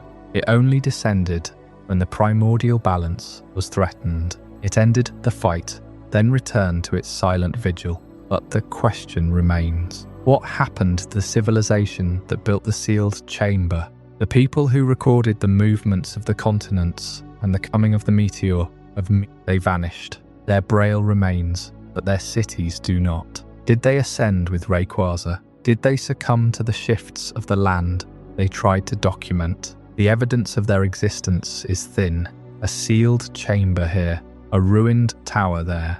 The true chronicle of Hoenn's ancient past feels more like a fever dream than a historical record of solid stone. Every attempt to firmly grasp the truth of the primordial battle slips through your fingers like sand. There is another mystery, etched into the very framework of this region, a phantom, a place that exists outside the normal flow of geography, a landmass that appears on no modern map until the conditions are exactly right, an island that occupies a space that should not exist. This is the deepest paradox of the Hoenn region, the Mirage Island. It is the ghost of a land that the ancient civilization might have known, a fragment of the old Hoenn, flickering in and out of existence on the current day's sea, a memory of a coastline that no longer is. The question of the Mirage Island paradox hangs over everything we have discussed tonight. What is it? Where does it go when it vanishes? And what does it know about the world that was? Before we dive deeper into this incredible journey, I'm curious. Where in the world are you watching this from? drop a comment below and let our global community know. And if you're finding this as mind-blowing as I am, hit that like button to help more people discover this story. The battle between Groudon and Kyogre did more than just rearrange the coastline. It saturated the Hoenn region with a primal energy that never fully dissipated, a lingering echo of the argument between land and sea. And in that waking dream of geological turmoil, reality itself seems to have developed a flaw, a flicker, a knot of space-time that does not quite behave the way it should. Every sailor in Hoenn knows the stories. An island that appears on no map, shimmering on the horizon of Route 130. Completely still, completely silent, they call it Mirage Island. The strange phenomenon of an island that appears and disappears, based on a Pokemon's DNA, is not a trick of the tides or the weather. The island operates on a principle that defies the physical sciences of the known world. In the games, the island is only visible if the very first Pokemon in your party possesses a deeply specific, highly improbable combination of numbers in its internal code, what researchers call its personality value or genetic signature. The island is not arriving or departing physically. It is being filtered out of reality by the very identity of the creature you carry. Mirage Island acts as a lock and key system, and the key is the unique soul of a Pokemon. And what lies at the heart of this locked expanse? Why the lychee berry, a fruit of legend, only grows on this shifting landmass. The lychee berry is a relic of immense potency, said to be able to awaken a Pokemon's dormant strength, energizing them to strike with far greater force. In the wild, it grows nowhere else in the Hoenn region. The climate cannot be replicated. The soil cannot be analyzed. It is as if the fruit can only exist where the boundaries between dimensions are thin. It feeds on the same unstable energy that keeps the island shimmering between worlds. The ancients might have known this. They might have cultivated the lychee berry here, understanding that the fruit itself is a fragment of a forgotten reality. The connection between Mirage Island and the distortions in space-time seen in other regions is subtle, but undeniable. It is a low-frequency hum of dimensional instability, compared to the roaring scream of Sinnoh's spear pillar or the tears in the sky above Alola. But it is the same song. The island is a quiet testament to the fact that the Pokemon world is not a stable surface. It is a fabric stretched thin over great celestial engines. The island blinks in and out of existence because it exists in two places at once, or because it has no fixed anchor in time. Which brings us to the most profound possibility of all, the possibility that the island exists in a different dimension entirely. That Mirage Island is not a wandering piece of Hoenn at all. It is a window into a parallel Hoenn, an echo of the region that might have been if the primordial battle had gone differently. Your Pokemon's DNA resonates with that other world. It creates a bridge too fragile for a human to cross permanently, but just strong enough to allow a traveller to pick a berry, to feel the wind of a world next door, to stand on a shore that is not entirely their own. The island is a quiet invitation, a locked door with a key made of flesh and spirit. It remains one of the most elegant and haunting mysteries in the entire world of Pokémon. A mystery that proves the fabric of reality is full of quiet doorways. But if Mirage Island is the faintest whisper of dimensional fracture, then the true epicenter of that broken rule is waiting for us much further north, in a region built upon a frozen pillar of time itself. In the Sinnoh region, the questions are no longer quiet. The questions are written into the landscape, carved by a civilization that built gateways for the masters of time and space. They knew the truth that Mirage Island only implies. The truth is waiting at the top of the world, in the cold air of the spear pillar. That is the deep, unsettling beauty of Sinnoh. The architecture of the spear pillar, from the shifting sands of Hoenn's Mirage Island, where a single lychee berry grew on a landmass that flickered in and out of existence based on a Pokemon's genetic code. We now travel north. We leave behind the tropical waters and the echoes of Groudon and Kyogre's ancient battle. The journey takes us inland, to the heart of the Sinnoh region, where the land rises not into islands, but into a single dominating mountain range, Mount Coronet, a spine of rock that cuts the region in two, its peaks scraping the edge of the stratosphere. And at the very highest point of that mountain, where the air is thin and the wind carries a sound like a distant ringing, stands a structure that should not exist, the Spear Pillar. Think about the logistics. The ancient Sinnohians, a civilization with no known records of advanced machinery or flight, somehow transported enormous stone blocks to an elevation that even modern climbers would struggle to reach. The temple's pillars are not carved from local stone. Geological analysis suggests the material was quarried from a site dozens of miles away, at a lower altitude. How did they lift these slabs? How did they align them with such precision that the structure remains stable after millennia of seismic activity? Mount Coronet is tectonically active. The same forces that created the mountain also cause frequent tremors. Yet the Spear Pillar stands, its geometry unbroken. The architecture is not random. The pillars are arranged in a precise spiral pattern, and the central altar is angled exactly toward the constellation that appears only once every 10,000 years. The builders were not constructing a temple in the usual sense. They were building a machine. What machine? A frequency amplifier. The ancient Sinnohians understood something that we are only beginning to grasp. That time and space are not fixed constants, but vibrations. Dialga and Palkia are not simply Pokémon that live in some distant dimension. They are the embodiments of those vibrations. To summon them, you need to match their resonant frequency. The Spear Pillar is a tuning fork carved from stone. The spiral layout focuses the energy of the Earth beneath the mountain, a place where the planet's magnetic field is unusually strong, and directs it upward. At the moment of alignment, the pillar becomes a bridge. But how did the ancients know the exact frequency? There are no surviving texts that describe the calculations. What we do have are the plates. The plates. Strange inscribed tablets that are found scattered across Sinnoh, often in ruins or hidden caves. Each plate corresponds to a different type. Flame plate, splash plate, zap plate, and so on. They are said to be fragments of a greater whole.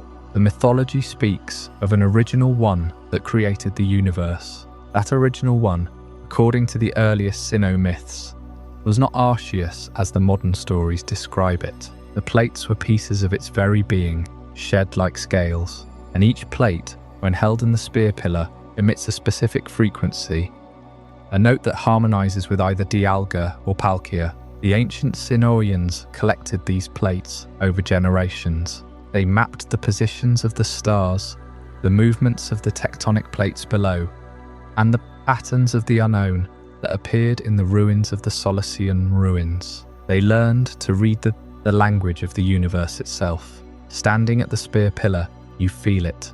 The air is cold, but it's not a physical cold. It's a stillness that seeps into your bones. The silence here is different from the silence of a mountaintop. It's a silence that has weight, because this is the point where the universe was supposedly born, not metaphorically. The Sinnoh myths describe a single spot, a void, from which everything expanded. That void, they say, was here at the peak of Mount Coronet.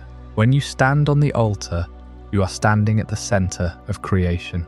The pillars around you are the first witnesses. They have seen the birth of time and space. They have seen the Distortion worlds split away. They have seen Giratina cast out. And that is where the real mystery deepens. Because if the Spear Pillar was built to summon Dialga and Palkia, why does it also resonate with Giratina? The architecture suggests 3 openings in the spiral, 3 points of power. The third point leads somewhere else, somewhere the ancients sealed shut. They built the Spear Pillar not only to call the creators, but to keep something out, or to keep something in. What did they fear, and how did they know that the Distortion world even existed? There are no records of anyone travelling there before the modern era. Yet the temple's design includes a hidden chamber, a room that only appears when the frequency of antimatter is applied. The ancients knew about Giratina. They knew about the Distortion. and they built a lock. The eerie feeling remains long after you leave the summit. You carry it with you, like a faint ringing in your ears, because you realize that the spear pillar is not abandoned. It is still active. The frequencies are still playing.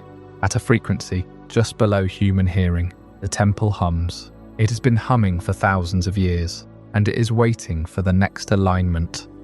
The next moment when the stars align and the plates are assembled. The ancient Sinnohians knew what they were doing, but they did not leave instructions for what to do after the summoning. They only left the door, and behind that door, in a dimension of broken gravity and twisted physics, something stirs. A being that was never meant to be contained. A being that remembers the betrayal of its siblings and the fall into the distortion world. That will be the next mystery we unravel. The spear pillar stands as a monument to mastery, a testament to the belief that the forces of creation could be coaxed into focus by those who built a temple to the sky. The ceremony atop Mount Coronet, however, was never designed to honor a trinity. It was built for a pair. Dialga and Palkia were summoned to the edge of reality, given a platform from which to observe the world they were shaping. But what of the third? What of the one that was cast out before the pillar was even raised? Ancient Sinnohian myth does not speak of Giratina with the same reverence reserved for time and space. It speaks instead of banishment, a violent expulsion from a universe still learning its own rules. The texts are careful not to call Giratina evil, but rather disruptive, where Dialga weaves the thread of time and Palkia anchors the vastness of space. Giratina embodies antimatter, was not in the simple sense of particle annihilation, but as the dimension that exists in direct opposition to everything that was created.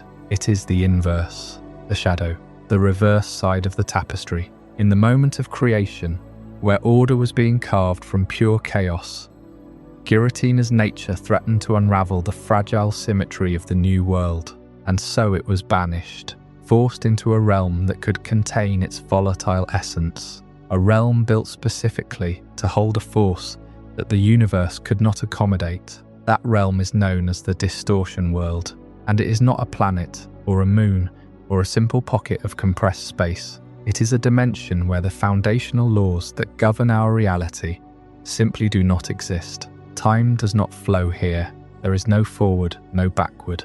There is only the eternal present, a frozen moment that stretches into an incomprehensible forever. And space is unstable. Islands of rock float in a void of sickly green and black. Waterfalls cascade upward toward inverted seas. Gravity pulls in directions that have no corresponding point on any compass. Giratina was sent here not as a punishment of solitude alone, but as a confinement dictated by physics itself. In a world without time, it cannot age. In a world where space is unstable, it cannot escape. The Distortion world was engineered to be an inescapable prison by the very nature of its broken construction.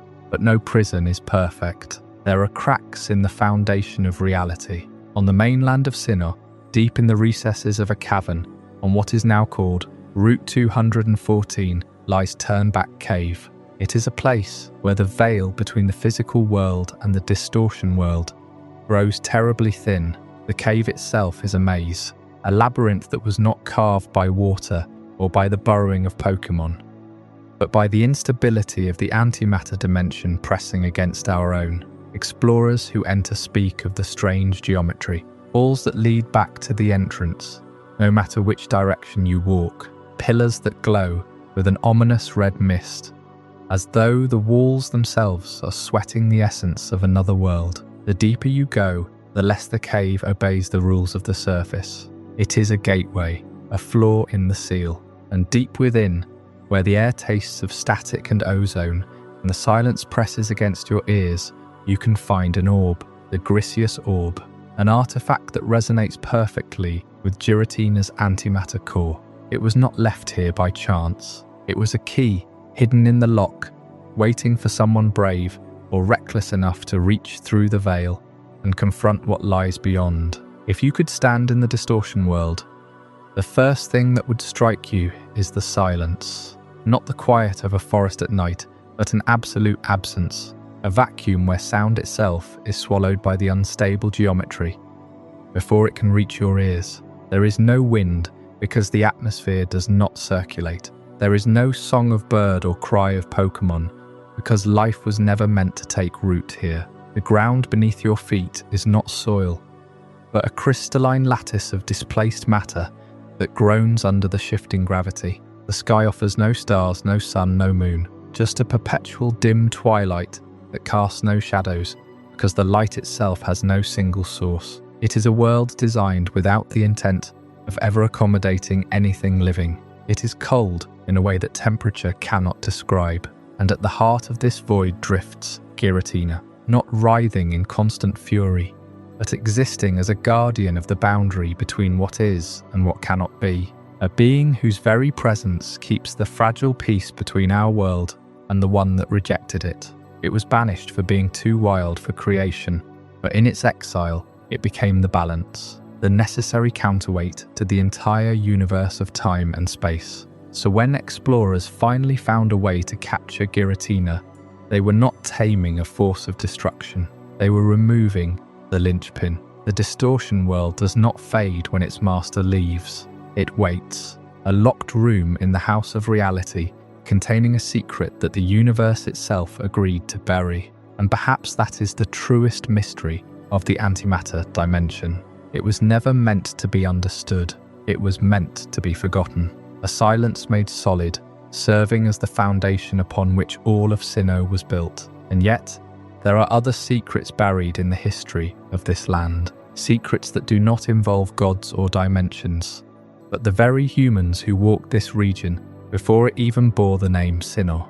There is a story of a rift, not a spatial one, but a temporal one. A tear in history that pulled explorers from a future they could never return to, leaving them stranded in a wild, unforgiving landscape where the rules of survival were written in ice and shadow. Those travelers, lost between eras, lived out their lives within sight of the very mountain where Dialga and Palkia were summoned. Their journeys, their sorrows, and their fading footprints in the snow of a forgotten age.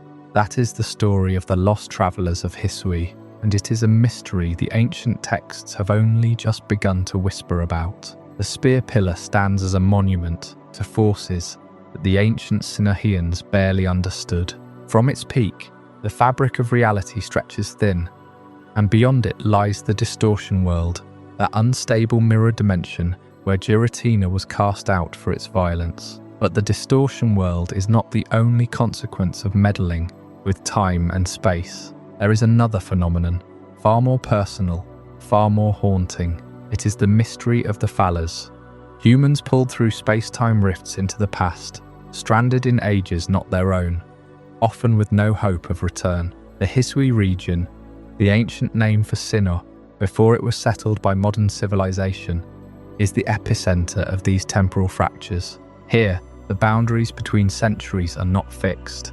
The sky tears open without warning, and from those rifts fall people, objects, even Pokémon, displaced from their proper time. The game known as Pokémon Legends. Arceus places us in the role of one such traveller, a young person from an era we recognise as our own, suddenly transported to a world of feudal clans and untamed wilderness. But that story, as immersive as it is, leaves a deeper question lingering. What happens to those who are never pulled back? What becomes of the lost travellers of Hisui? There is a character in the Unova region who embodies this mystery completely. His name is Ingo, a subway boss from the battle facility known as the Battle Subway in the modern game set in Unova. Ingo is a confident, somewhat grumpy figure, always dressed in his conductor's uniform, controlling the trains with his partner Pokémon. But in the Hisui region, centuries before Unova's cities were even conceived, a man appears in the snowy highlands of the Icelands. He has no memory of his past. He wears strange clothing, resembling a conductor's coat. He calls himself Ingo. He is the same person. Somehow, he was thrown backward through time and left there with nothing but fragments of his identity. The ultimate fate of Ingo and other characters who never return to their original time is one of the most poignant and unresolved threads In all of Pokémon lore, he never makes it home. He adapts. He becomes a warden for the noble Pokémon Sneasler, finding a new purpose in a world that is not his own. But his story raises a painful question. How many others have fallen through the rifts and simply vanished from history? The phenomenon is not limited to people. Objects too slip between eras. The Arcphone is perhaps the most baffling example, in the possession of the player character in Legends, Arceus.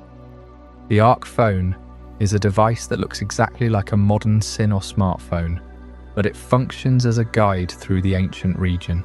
It contains a map, a Pokédex, and the ability to communicate with the mythical Pokémon Arceus itself. This is impossible. How modern Sinnoh technology existed in the feudal Hisui region through the Arcphone is a paradox that the game never fully explains. Was the phone created by Arceus as an adaptation of the player's own device, pulled through time with them?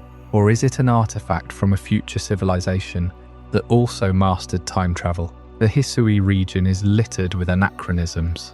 The crafting system uses materials that would not be systematically catalogued for centuries. The very idea of a Pokédex, a digital encyclopedia, predates its own invention by hundreds of years. The Arcphone is a physical contradiction, a piece of the future embedded in the past, and its presence suggests that causality in the Pokémon world is not a straight line, but a loop. This temporal entanglement leads directly to the unresolved paradox of how the past influenced the future through these travelers. Ingo's presence in Hisui affects the ecosystem and the history of the region. He trains a noble Pokémon, he interacts with the ancient clans, he leaves a mark. But if he was originally from a future where the battle subway exists, and he travelled back to a time before Unova was even settled, then his actions in the past should ripple forward. Does he somehow create the conditions that lead to the battle subway's construction? Is his own origin dependent on his time travel? The same applies to the player character. They arrive in Hisui with knowledge of modern Pokémon training, and they introduce techniques and strategies that are recorded in ancient texts. Those texts are later discovered by the people who will become the founders of modern Sinnoh. So who taught whom? The line between cause and effect becomes blurred. The ancient texts that describe the player's journey are found, the future, proving that the future influenced the past, that created that future. It is a stable time loop, but the mechanism remains hidden. The Distortion world, with its broken physics and timeless expanse, might be the engine behind these displacements. When Dialga and Palkia clash, or when Giratina's dimension leaks into the real world, the barriers between times weaken. The ancient Sinnohians built the spear pillar to channel these forces, but they may not have anticipated the collateral damage. Innocent people caught in the crossfire, torn from their lives and scattered across history. The term Fallas is used by the organisation known as the International Police to describe such individuals, but their research is incomplete. They know that Fallas exist, but they do not know how to send them back. Ingo is classified as a Falla, and his case remains open. No one comes to rescue him. He simply stays. And so the Hisui region becomes a graveyard of lost time, a place where the present and past coexist in fragile equilibrium. The people who remain there, like Ingo, live out their lives in a world that is not theirs, leaving behind artifacts and memories that the future will misinterpret. The Arcphone, the ancient Pokédex entries, strange clothing found in ruins. All of it points to a truth that the Pokémon world is not ready to accept.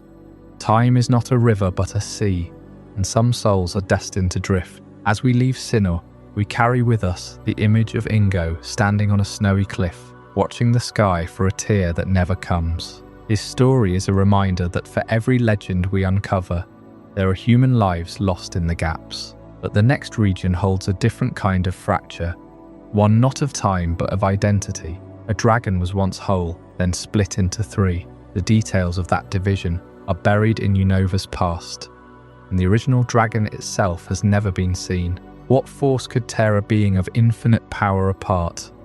And why does the memory of its unity still haunt the present? The answer lies in the ancient war between truth and ideals, and the brothers who could not agree. That story waits in Unova, the original dragon. From the distortion of space and time in Sinnoh, we cross the ocean to a region whose central mystery is not about breaking the universe, but about breaking the self. Unova, a land built on a binary conflict, truth versus ideals, fire versus lightning, and at the center of it all, a dragon that could no longer bear to look at itself in the mirror. The history of Unova begins with two brothers and the dragon that united them. They were the founders of a great civilization, and for a time, the dragon was their partner, their symbol, their bridge. It was one entity, one mind, one purpose, but we have no record of what it looked like. The original dragon exists in our understanding only through the spaces between its descendants. It is a ghost in the machinery of Unovan history. The search for its identity is not a search for a fossil or a statue. It is a search for a shape that was deliberately unmade. The brothers grew apart. One believed in the absolute truth of the world as it was. The other believed in the ideals of the world as it could be. Their disagreement was not a petty argument over territory. It was an existential war fought in the heart of the dragon itself. The creature could not sustain two contradictory realities within its own being, so it split. Reshiram emerged, wreathed in truth and fire. Zekrom emerged, crackling with ideals and lightning. They took the conviction of the dragon. They took its heat and its energy. But there was a third piece, a piece that could not find a side. That third piece was Kyurem, the leftovers, the husk, the part of the dragon that was left behind when the passion of truth and the intensity of ideals fled. Kyurem is often described as the empty shell, but a shell is a container that once held life. Kyurem is more tragic than that. It is the doubt, the apathy, the cold logic that remains when all belief is stripped away. It was left with immense power but no purpose. It became a being of pure absolute zero. It is the wound that learned to walk.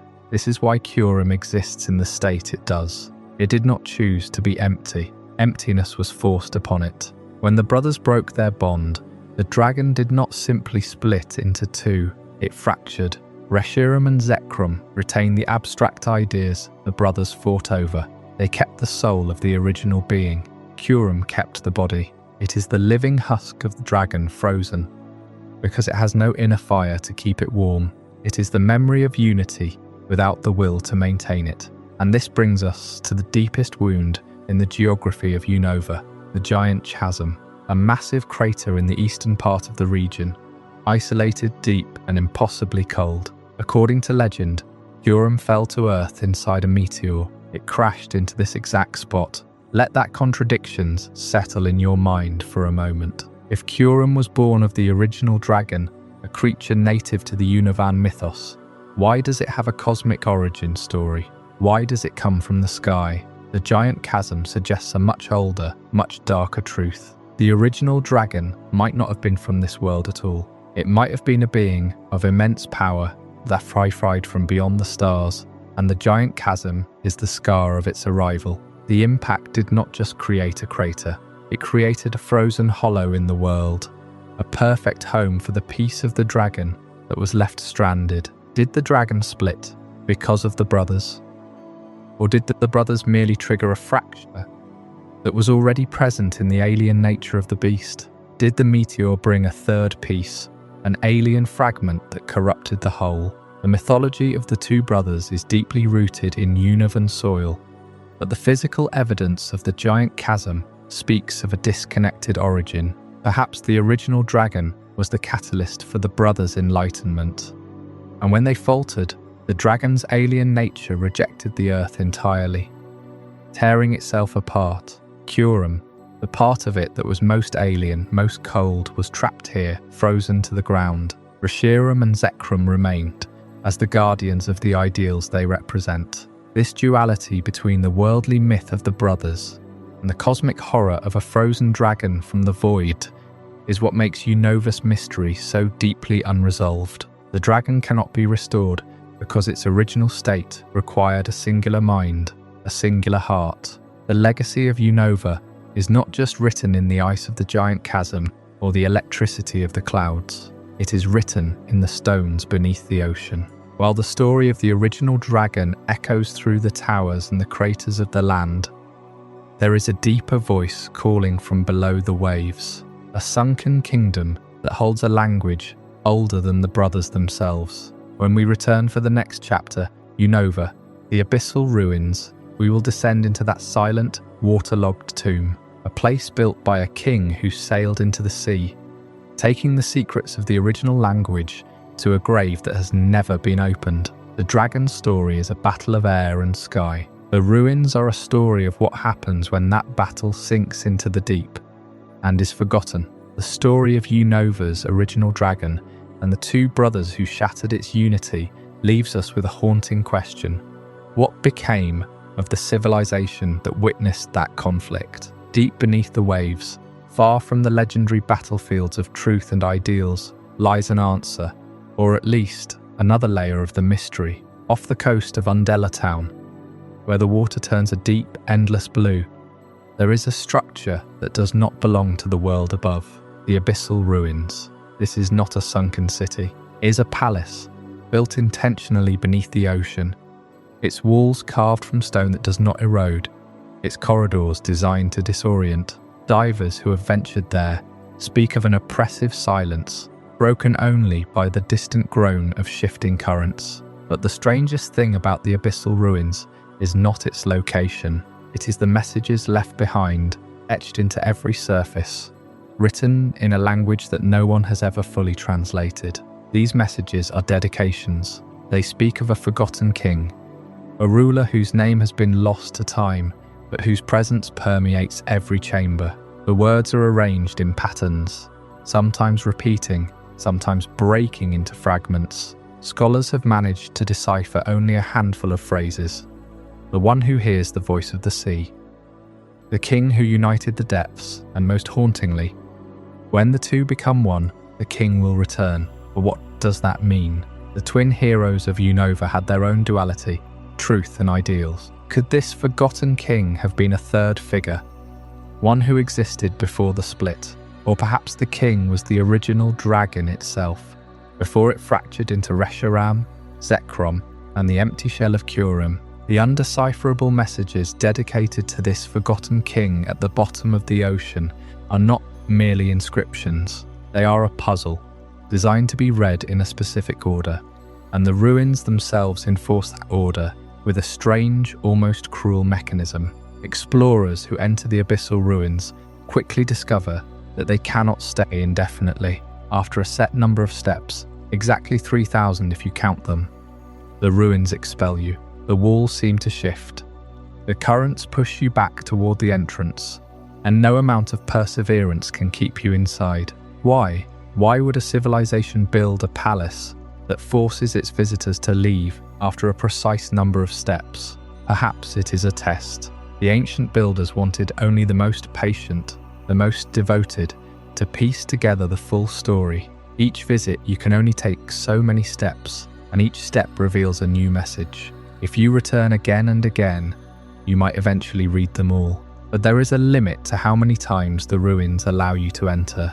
Some say the total number of steps across all visits cannot exceed 10,000. And after that, the doors seal forever. This is not a place of welcome. It is a place of judgment. And the messages themselves, when collected, form what are called the Z messages. The letter Z appears repeatedly, carved with a different hand, more deliberate, almost urgent. The Z messages are the key to the ultimate power of the Unova region. They speak of a fusion, a merging of opposing forces, and they point directly to the DNA splicers, the devices used to reunite Kyurem with Reshiram or Zekrom. The Forgotten King, it seems, knew the secret of the original dragon. He knew that the dragon could be made whole again. But why would such knowledge be hidden beneath the ocean? Why not pass it down through generations? The answer may lie in the civilization that built the palace. They were not the twin heroes' people. They were older, an undersea kingdom that thrived when Unova was still a collection of warring tribes. They constructed the Abyssal Ruins as a sanctuary, a place to safeguard the truth about the dragon's origin. But something happened. The civilization vanished, leaving only the palace and its undecipherable messages. Perhaps they knew that the knowledge of fusion was too dangerous. Perhaps the Forgotten King himself ordered the ruins to be sealed, to prevent future generations from repeating the same mistake that shattered the original dragon. The number of steps, 3,000 per visit, may be a symbolic number. In many ancient cultures, the number 3 represents balance, wholeness. But 3,000 steps is also a journey, a pilgrimage. The ruins force you to walk, to reflect, to absorb the messages slowly. There is no rushing the abyssal ruins. The sea itself ensures that you move at its pace. And when you are expelled, you surface with only fragments, leaving you to wonder what lies in the deepest chamber, the one you never reached. That deepest chamber, according to recovered texts, contains a throne, empty. And on the throne, a single word carved in the ancient script, return. The Forgotten King is not dead, the messages imply. He is waiting. But waiting for what? For the two to become one. For the original dragon to be reborn. The connection between the Z messages and the ultimate power of Unova is undeniable, yet the ritual remains incomplete. The civilization that built the palace beneath the waves took its secrets into the abyss. The identity of that civilization is another thread that dangles unresolved. Were they the same people who carved the Relic Castle in the desert? There is a kinship in their architecture, a shared love for labyrinthine corridors and cryptic writing. The ruins of Unova seem to whisper to each other across the land and sea. The Relic Castle, buried under sand, holds its own mysteries. But that is a story for another night. For now, the abyssal ruins remain submerged in more than just water. They are a monument to a forgotten king, a test of patience, and a promise that the ultimate power of Unova is still out there, waiting for someone to take the right number of steps. The abyssal ruins left us with a king whose name we cannot read. But far from the coastal waters of Unova, in the very heart of the region, lies a different kind of tomb, a city that was swallowed not by the sea, but by the sand. We know it as the Relic Castle. But it was once a thriving capital. The question that haunts this structure is not just who built it, but what made the world around it so suddenly, so violently, uninhabitable. The sand does not accumulate slowly here. The ruins suggest a sudden cataclysm. A city that was once the center of trade and life is now buried beneath dunes that shift with the wind. When the Relic Castle was built, the desert resort was not a desert. It was a verdant plain, perhaps a coastal grassland. The shift was catastrophic. What could strip an entire region of its topsoil, its water, its life?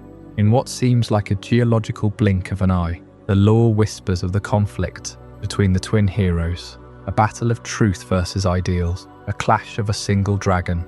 But was the desertification an unintended consequence of that war, or was it the weapon itself? The people who lived here found a way to endure. Deep within the Relic Castle, there is no sunlight. The corridors are dark, the chambers suffocating.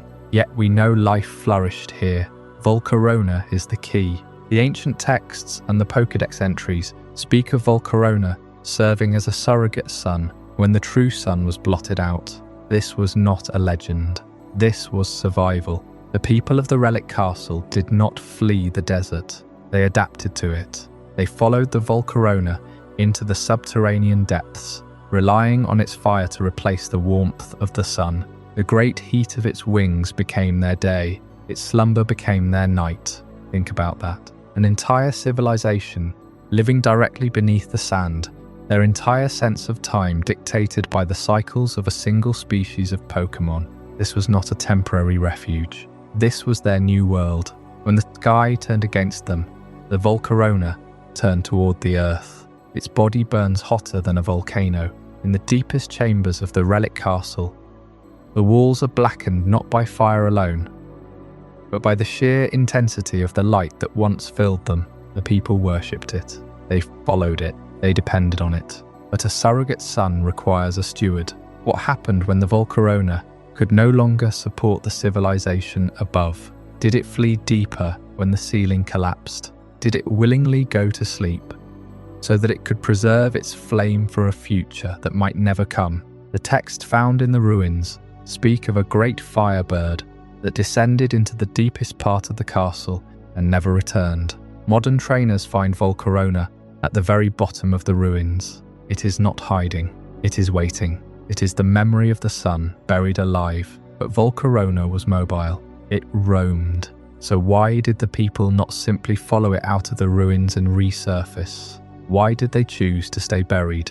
The answer might lie frozen in the desert air, the Darmanitan standing guard in their statuesque forms. We know from modern science that Darmanitan can enter a state called Zen mode.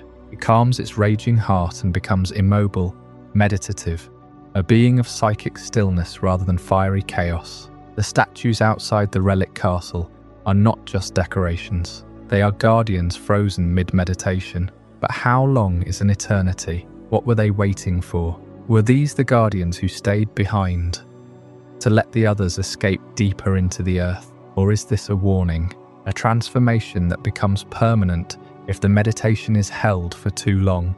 They stare out into the endless sand, forever calm, forever watchful. Their faces are not angry, they are peaceful, serene, and that is the great mystery. Darmanitan are known for their explosive temper. Their fire burns furiously. But these statues have entered a state so deep that their flames have been extinguished entirely. Their arms are folded, their eyes are closed. They are meditating. But for whom and for how long? The sand has worn away their features slightly. How many centuries must a Pokémon stand perfectly still to have its rocky hide eroded by the wind? They are not carved rock. They are living creatures, trapped in a state of supreme tranquility, an eternal meditation. Is this a punishment, a protection spell, or a choice? Did the guardians of the Relic Castle choose to freeze themselves in time so that they could watch over the sleeping city until the desert recedes?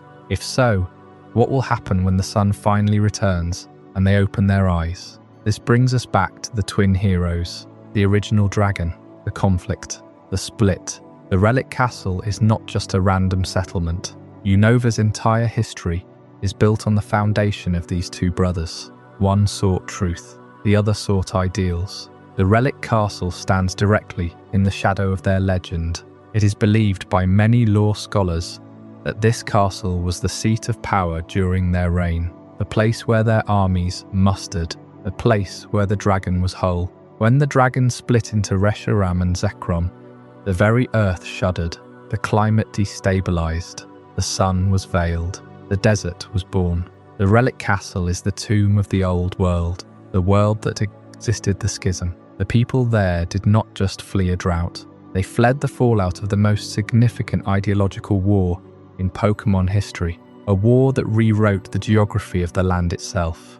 The brothers did not destroy the castle with fire or lightning, they destroyed the around it. The desert is not a battlefield, it is a funeral shroud.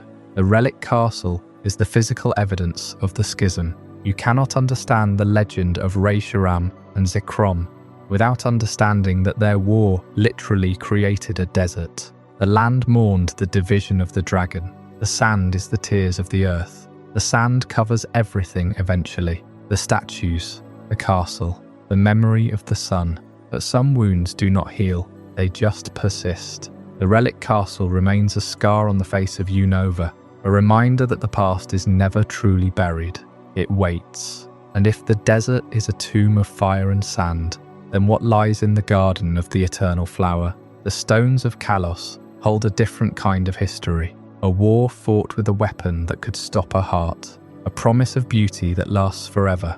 A king waiting for his friend to return. The next chapter explores Kalos, the eternal flower and the war.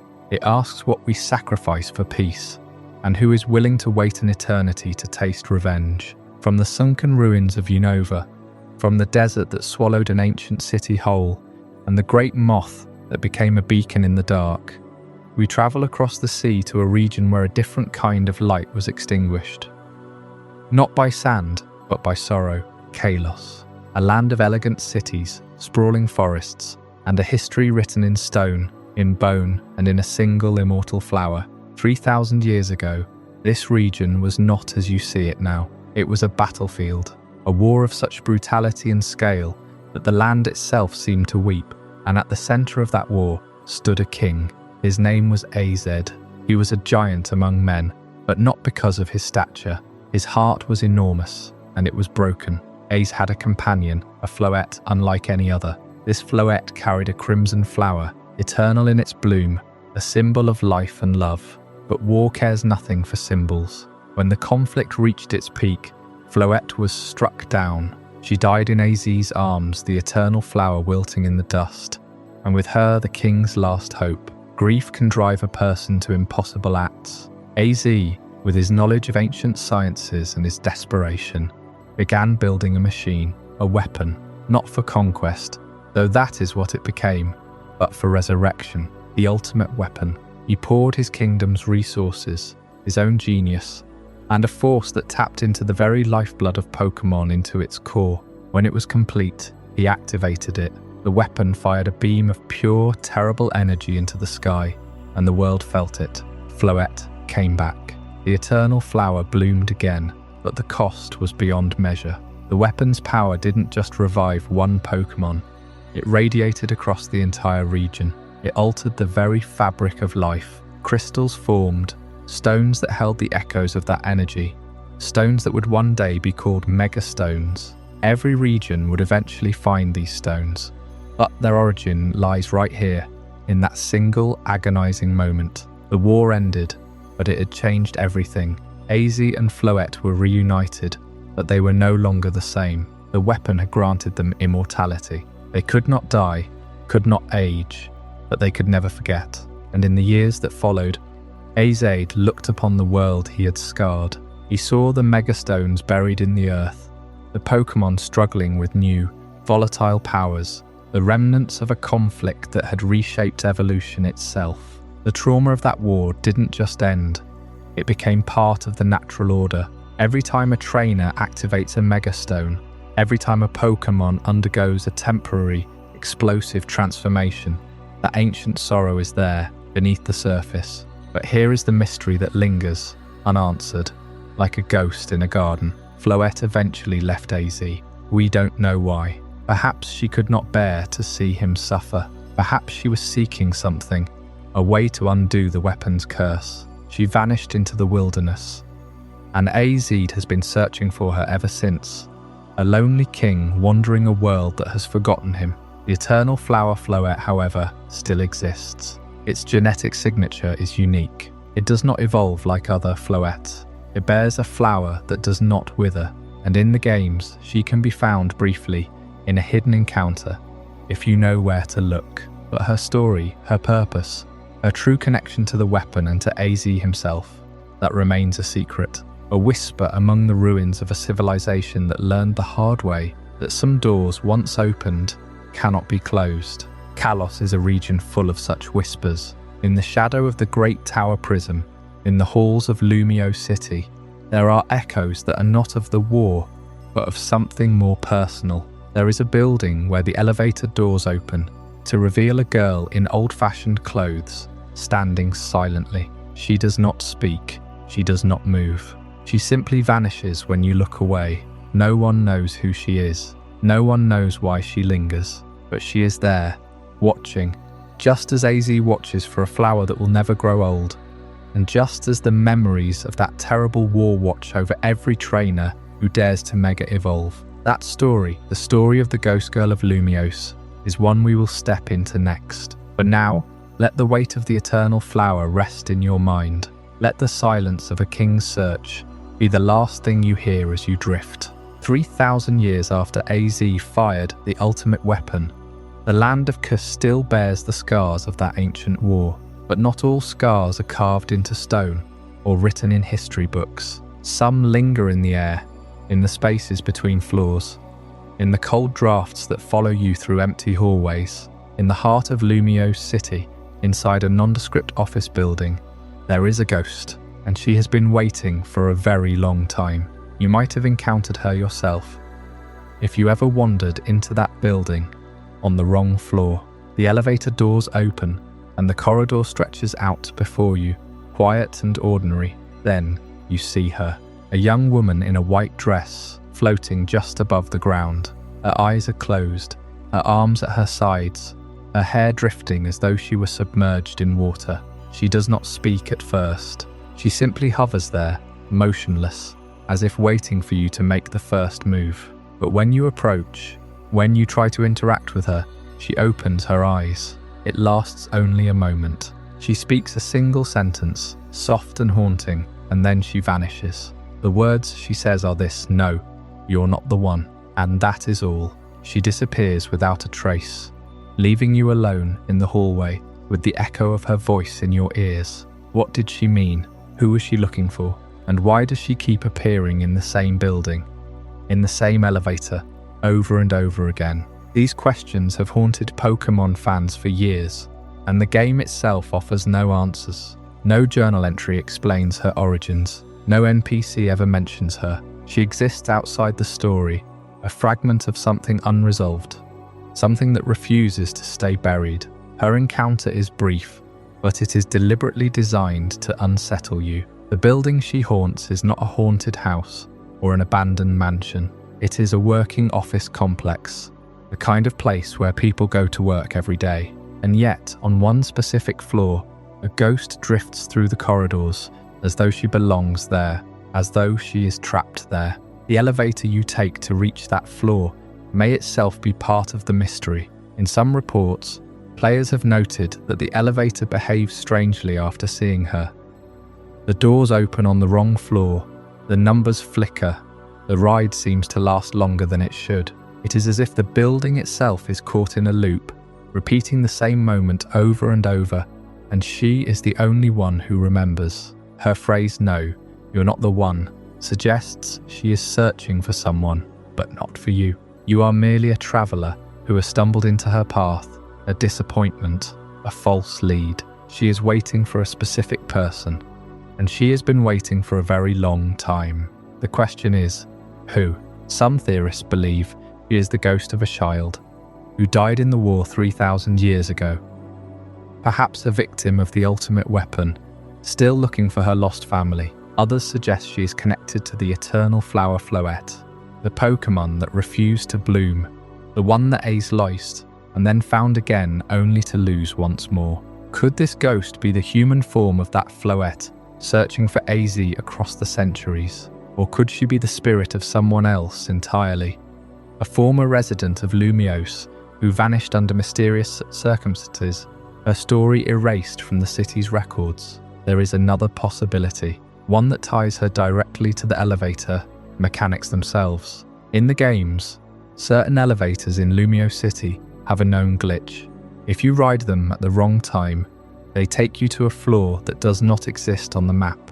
A floor with no number, no label, no purpose. Some players have reported that after seeing the ghost girl, the elevator occasionally stops at this phantom floor, and the doors open onto nothing but darkness. It is a bug, perhaps, or an intentional detail left by the developers to deepen the mystery. Either way, it suggests that the ghost girl is not simply haunting a building. She is haunting the very infrastructure of the city, the spaces between floors, the gaps in reality. And then there is her reappearance in the hotel. In another part of Lumiose, in the Grand Hotel near the Prism Tower, she appears again. Same white dress, same floating posture, same closed eyes. But this time, she is not in the elevator corridor. She is in a room, standing by a window, gazing out at the city lights. If you approach her, she turns to face you, and once again she speaks. "No, you're not the one." And then she fades, leaving you alone with the hum of the air conditioner and the distant sound of traffic. Why does she appear in two separate locations? Is she following you? Or is she following someone else? Someone who moves through the city like a shadow, never quite within reach. Her words are always the same. She never changes her response. She is stuck in a loop, repeating the same phrase, searching for a face she may never find. If she is looking for a specific person, that person might still be alive somewhere in Kalos, or they might be long dead, their soul having moved on, while hers remains anchored to the world of the living. But there is another theory, one that is darker and more unsettling. What if she is not looking for a person at all? What if she is looking for a Pokémon? A Pokémon that was lost to her in some tragic event, a companion that she cannot find in death or in life. The eternal flower Floette is a natural candidate, but there are other possibilities too. The legendary Pokémon of Kalos, Xerneas, Yveltal, Zygarde are tied to life, death and order. Could the Ghost Girl be a remnant of a forgotten ritual? A prayer that never reached its intended recipient? The truth is, we may never know. The developers have never explained her origin, and she appears in no official lore book, no side quest, no post-game story. She is an anomaly, a loose thread in the fabric of Kalos, left dangling for players to wonder at. But that is what makes her so compelling. She's a mystery that will not be solved, a ghost that refuses to rest, a question that has no answer. And as you drift off tonight, perhaps you will find yourself standing in that empty hallway in Lumiose, watching her float toward you, hearing her voice for the first time. And when she says, "No, you're not the one," you might wonder who you were supposed to be. A hero? A friend? A lost soul like her? Or just another traveler, passing through a story that was never meant to include you?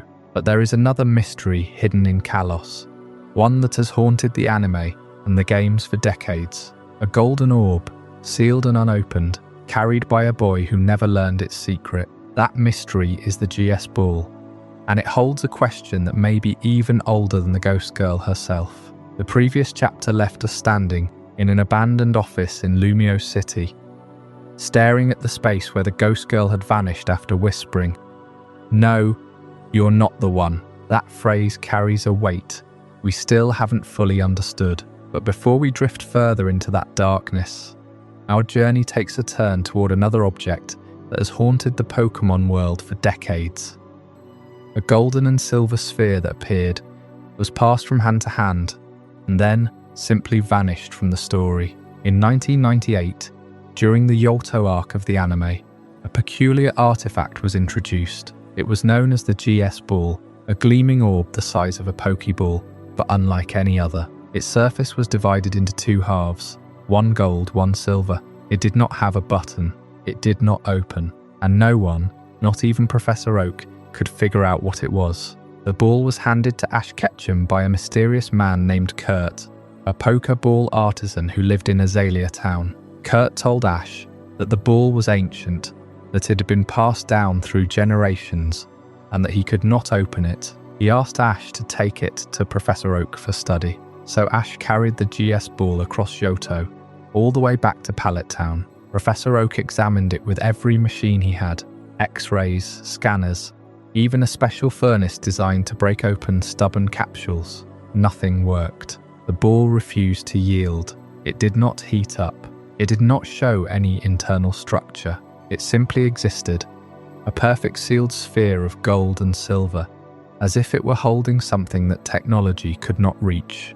The mystery deepened when Ash later brought the ball to the Orange Islands, where a scientist named Professor Ivy attempted to open it with a combination of extreme pressure and a concentrated beam of energy. Still, nothing. The ball was invulnerable. Not even Pokémon moves could scratch its surface. Flamethrower, Thunderbolt, even the psychic powers of a Mewtwo, none of them left a mark. The GS Ball was impervious to all known forms of force. And then, something strange happened.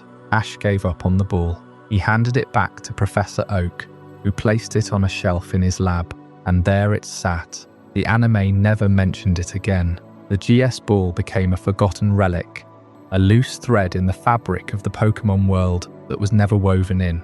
But there were plans. In the early days of the anime, the writers intended for the GS Ball to be a key plot device involving the mythical Pokémon Celebi. Celebi, the time travel Pokémon, is known to move through time, and the GS Ball was supposed to serve as a kind of temporal prison, or a key to unlocking a time-based mystery. In fact, an entire episode was scripted in which Ash and his friends would travel to the Ilex Forest, find the shrine to Celebi, and use the GS Ball to summon the Pokémon. But those plans were scrapped. The episode was never produced. Instead, the series moved on to the Hoenn region, and the GS ball was left behind. Why was it abandoned? The official reason is that the anime team wanted to move away from the complex time travel narrative, deciding instead to focus on a fresh start with new Pokémon. But the ball remained, a silent witness to a story that was never told. And where is it now? According to some sources, the GS ball still exists in the anime continuity, on a shelf in Professor Oak's lab, gathering dust. In the games, a similar item appears, but it is used to trigger an event for the legendary Pokémon Ho-Oh. However, that game version is not the same as the anime's mysterious orb. The anime's GS ball is unique, uncrackable, and unexplained. So what could be inside that gold and silver shell? Some fans believe it contains Celebi, trapped or sleeping. Others think it holds a fragment of time itself, a piece of a past era that cannot be released without breaking the timeline. There is even a theory that the ball is not a container, but a prison for something far more dangerous.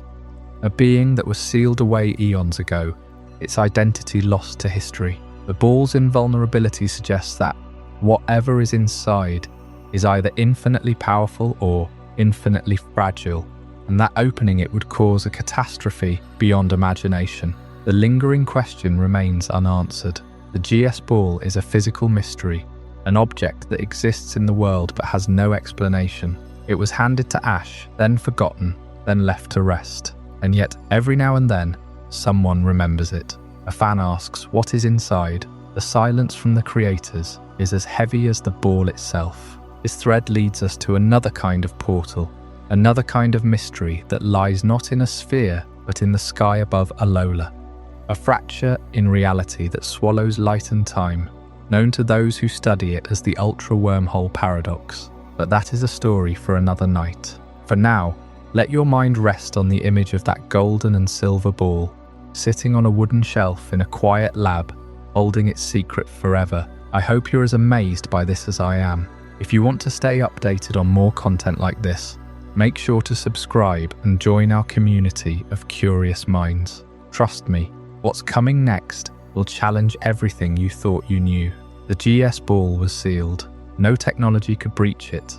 No Pokémon move could force it open. It sat in that shrine, a relic from a timeline that never finished its story. But while Kalos held its unanswered question, far across the ocean, in the tropical archipelago of Alola, something else was tearing through the fabric of reality itself. Not a ball that refused to open, but a sky that refused to stay closed. Alola, a region of sun-drenched beaches, volcanic peaks, and a culture that still whispers of ancient guardians who watch over the islands. But beneath that peaceful surface, the people of Alola have always known something that other regions only recently began to suspect. The sky is not a ceiling, it is a membrane, and sometimes that membrane tears. These tears are called ultra wormholes. They appear without warning, shimmering portals of light and distortion that open between our world and another dimension entirely. Alolan mythology called them the pathways of the gods. Modern science calls them ultraspace, and the beings that step through those portals are called ultra beasts, creatures so alien in form and biology that they defy classification. They are not Pokémon in the traditional sense. They are something else, something from elsewhere. To understand what ultraspace truly is, we have to let go of everything we think we know about how the universe works. Our dimension is bound by laws, gravity, time, cause and effect, but ultraspace exists outside those laws. It is a realm where the rules are different, where the very concept of matter and energy may not apply the way we expect. The civilizations that live within those wormholes are not like ours. They do not build cities of stone and steel. They build with light, with thought, with something we cannot even name. One of the most haunting examples is the Ultra Megalopolis, a world that once thrived, a civilization that reached for the stars, and then something happened. The light went out. Not a literal eclipse, but a metaphysical darkness that consumed the world's energy, its life force, its very ability to sustain existence. The people of that world did not die. They lingered. They became desperate. And in their desperation, They turned their gaze toward our dimension, toward the light that still burned in Alola. That is where the mystery of the Falas begins. Falas are humans who have been transported through ultra wormholes, pulled from our world into ultra space, or sometimes pushed out of it into ours. There are documented cases of people vanishing without a trace in Alola, only to reappear weeks later with no memory of where they had been. But the strangest part is not the disappearance itself. It is the energy they carry when they return. Ultra beasts are drawn to that energy, not as predators hunting prey, but as moths drawn to a flame. The energy of a Fala is like a beacon, a signal that resonates across dimensions. Why? What makes a human who has crossed the wormhole so irresistible to creatures from another universe? Some theories suggest that the Falas themselves are marked by the journey, that their very atoms vibrate at a frequency that ultra beasts recognize as a doorway.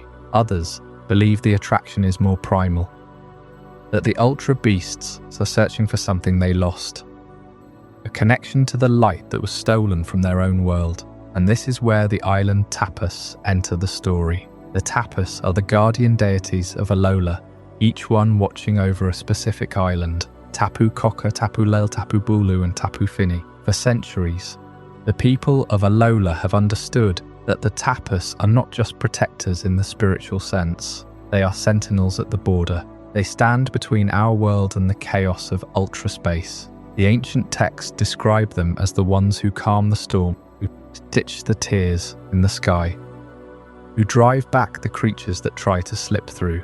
But why Alola? Why are the wormholes so concentrated around these islands? The answer lies in the very foundation of the region. Alola sits on a convergence of dimensional energy, a place where the membrane between worlds is naturally thin. The Tapas were not placed here by accident. They were drawn to this location because it is a vulnerability, a weak point in the armor of reality. They were meant to guard it. Yet the Tapas are not omnipotent. They can hold back the tide, but they cannot stop every breach. Ultra beasts still slip through, and when they do, they are not malicious. They are lost, confused. They are refugees from a dying world, stumbling into a garden of light they do not understand. The terrifying reality of the Ultra Megalopolis is that it was once just like Alola. It had its own guardians, its own balance, its own light, and then something went wrong.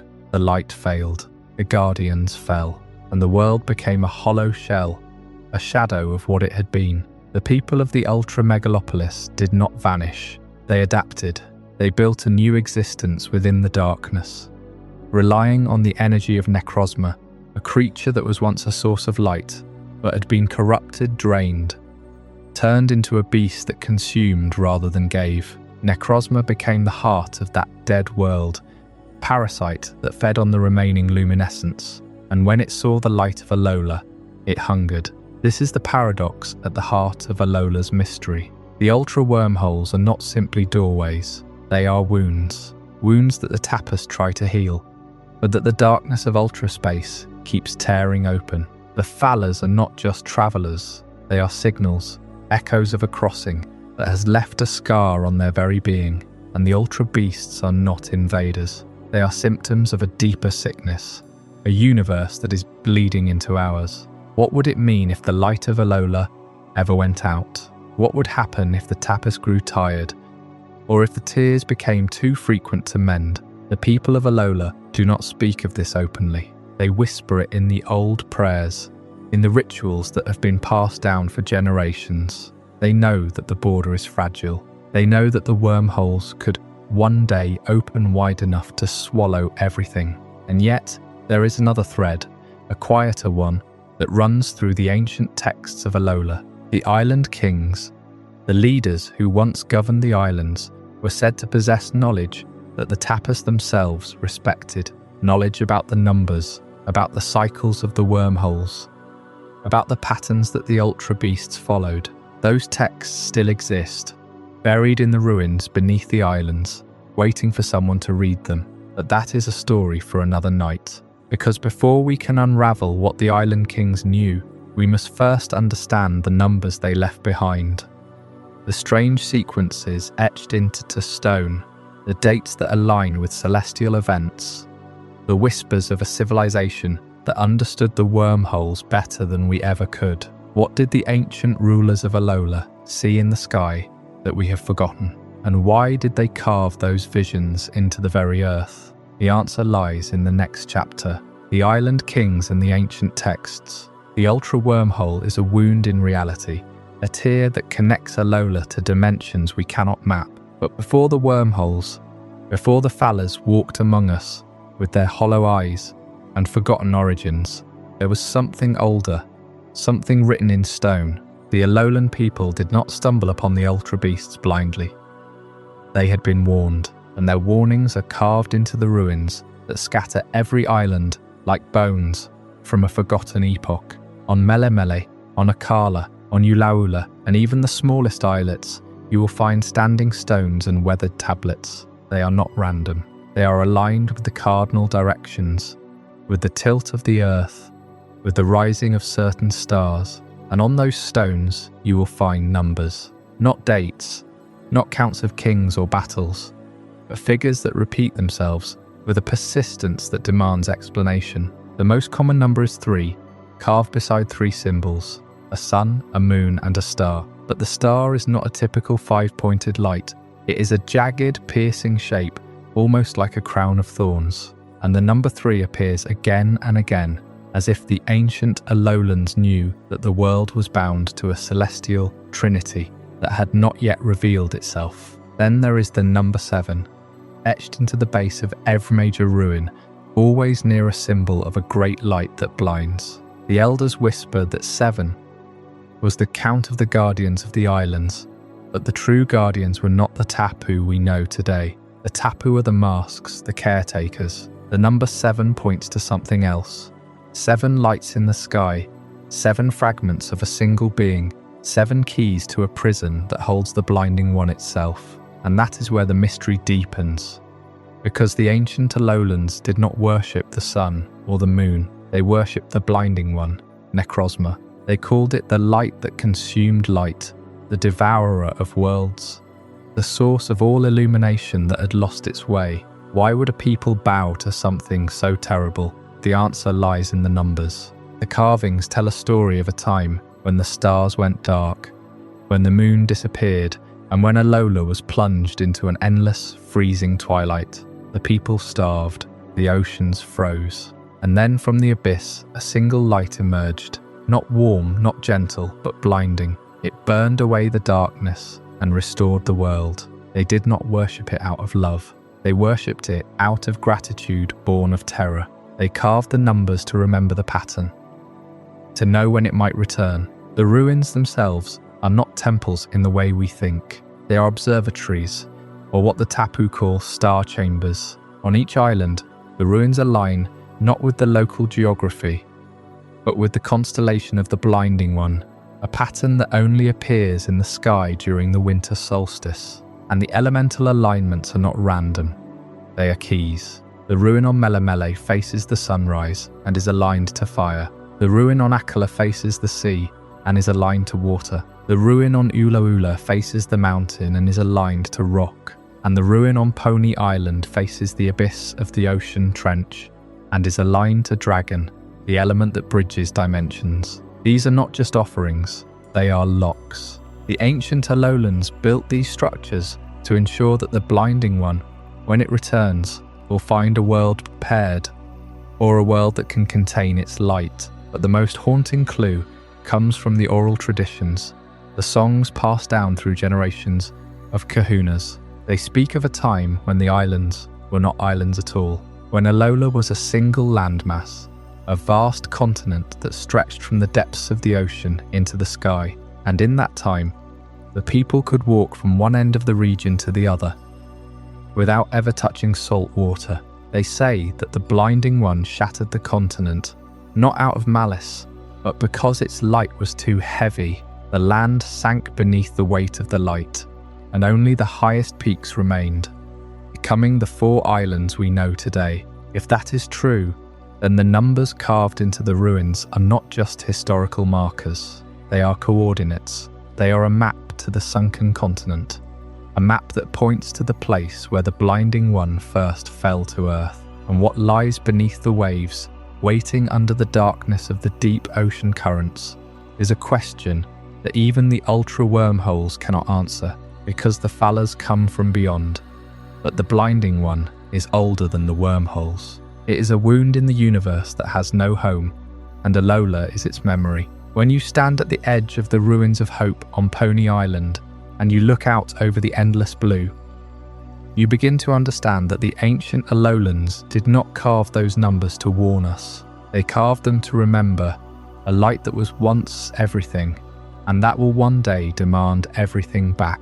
That is the legacy of the Island Kings, and the texts they left behind are the most fragile thread connecting us to a time before the islands broke apart. But Alola is not the only region with such deep buried secrets. Far across the ocean, in a land where the skies are always grey and the factories never sleep, there is another legend carved into stone, a legend about a day when the sun did not rise, when the light was stolen by a monstrous hand, and when the people of that region faced a darkness far more intimate than the cold of space. That story is waiting for us in Galar, where the darkest day still echoes in the bones of the earth. And when you hear it, you will realise that every region's mystery is a piece of a single, forgotten truth. But that is a chapter for another night. For now, let the numbers fade, let the stars dim, and let Alola's ancient texts settle into the quiet places of your mind, where all unsolved things eventually rest. In Alola, the ancient carving spoke of a blinding light from the stars, a deity worshipped as the source of all energy. But what happens when a star does not merely shine, but falls? When a meteor carrying something far older and far more alien crashes into the Earth, and that impact reshapes an entire region's history, biology, and mythology for thousands of years. That is the story of Galar and the sleeping dragon waiting beneath its soil. Let's go back, not to the Age of Kings, but to the very beginning. Thousands of years ago, a meteorite streaked across the sky over the land that would become Galar. It was no ordinary rock. Inside it was a creature whose body was made of pure, concentrated energy, a cosmic dragon born in the depths of space. The people who witnessed its arrival had no name for it, but we now know it as Eternatus. This Pokémon did not crash into the ground with a simple thud. It buried itself deep, and its presence began to leak. That leaking energy, that alien radiation infused the very soil, the plants, the Pokémon of Galar. It did not destroy, it transformed, and it created a phenomenon that has never been fully understood. Dynamax. Think about that. The Dynamax phenomenon is not native to Galar. It is a side effect, a symptom of a wound in the world. Every time a Pokémon swells to gigantic proportions in a stadium, it is drawing on the still leaking energy of a creature that arrived from beyond the stars. The Galar region built its entire identity, its culture, its gym challenge, its very economy around this phenomenon. But the source was always a secret, buried in the earth. And that is where the mystery of the two kings begins. According to the records that remain, Galar was once ruled by two brothers, two kings who united the land. They were the ones who first encountered Eternatus. When it awakened, the creature's power was too immense, too chaotic, too alien. The two kings, together with a legendary Pokémon, managed to seal Eternatus away, but then something strange happened. Their history was erased. Not just a few pages torn from a book, but entire chapters of Galar's past were deliberately scrubbed from public memory. Why? If you walk through the Galar region today, you will find statues, murals and references to a single king, a lone hero who stopped the darkest day. But the deeper you dig, the more you realize the story has been edited. The two brothers were not a myth, they were real, but one of them was written out of history, and we do not know why. Perhaps their disagreement over what to do with Eternatus led to a conflict so severe that the victor decided the loser should never be remembered. Perhaps the second king made a terrible choice, one that threatened the safety of the entire region, and the surviving king chose to bury that truth along with his brother's name. All that remains are fragments. A few ancient texts mention the two who stood against the storm. A weathered inscription in a tower near Hammerlock speaks of the king who fell to shadow, but never names him. The official history, the one taught in Galar schools, tells you a simpler story. One hero, one battle, one victory. But the truth is written in the landscape itself. Take the Turfield geoglyph, carved into the earth on a hillside outside the town. It is an ancient symbol that has puzzled researchers for generations. It shows a circle, a spiral, and what looks like a series of lines radiating outward. For years, scholars believed it was a religious symbol, a marker for some forgotten ritual. But when you understand the true story of Eternatus, the geoglyph reveals its warning. The circle represents the meteor, the spiral represents the energy spreading underground, and the radiating lines represent the future, a future where that energy is unleashed again. The ancient builders of that geoglyph were not simply decorating the landscape, they were sending a message across millennia. They were saying, "The thing that sleeps beneath us will one day wake," and it did. In the modern era, Chairman Rose, driven by a vision of an energy crisis, tried to harness Eternatus. He awakened the creature, and the darkest day returned. Dynamax energy flooded the region. Pokémon grew to impossible sizes. The sky turned violet and cracked with lightning. It took a new hero, a young trainer, to seal Eternatus again, this time with the help of the legendary Pokémon Zacian and Zamazenta. But the cycle is not broken, it is only paused. Because Eternatus is not a beast can be truly destroyed. It is a cosmic entity, a fragment of the universe's raw energy. It can be sealed, it can be weakened, but it cannot be killed. And that leak, transforming energy is still there, still changing the genetics of every Pokémon that lives in Galar.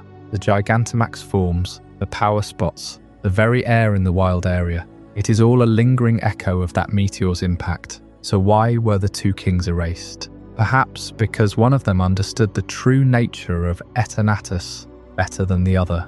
Perhaps one king wanted to destroy it, and the other wanted to use it. And in that disagreement lies a lesson that Galar has forgotten. Some things from beyond the stars are not meant to be controlled. And now, beyond the rolling plains and the industrial cities of Galar, there is a frozen land to the south, a place where the snow never melts, and the secrets run even deeper. It is called the Crown Tundra, and in that frozen wilderness, the truth about the kings, the legendaries, and the very first human settlers of Galar may finally be uncovered. But that is a story for the next chapter, a story of a crown that holds a mystery as cold and as ancient as the ice itself. The previous chapter left us standing in the shadow of the darkest day, that catastrophic event where Eternatus rained down from the heavens and nearly consumed all of Galar. The history books tell us of the two legendary kings, Zacian and Zamazenta, who drove the alien entity back into the earth, but the books are incomplete. The true story of that ancient war, the identity of the kings who wielded those Pokémon, the very nature of the energy that saved the region, all of it was smoothed over, edited, and in some places, entirely erased. What remains in the collective memory of Galar is a carefully curated myth, but history has a way of persisting in places that the modern world chooses to ignore, and nowhere in Galar is the forgotten past more tangible, more frozen in time than the Crown Tundra. Here in the biting cold of the far north, the land itself seems to resist the passage of time.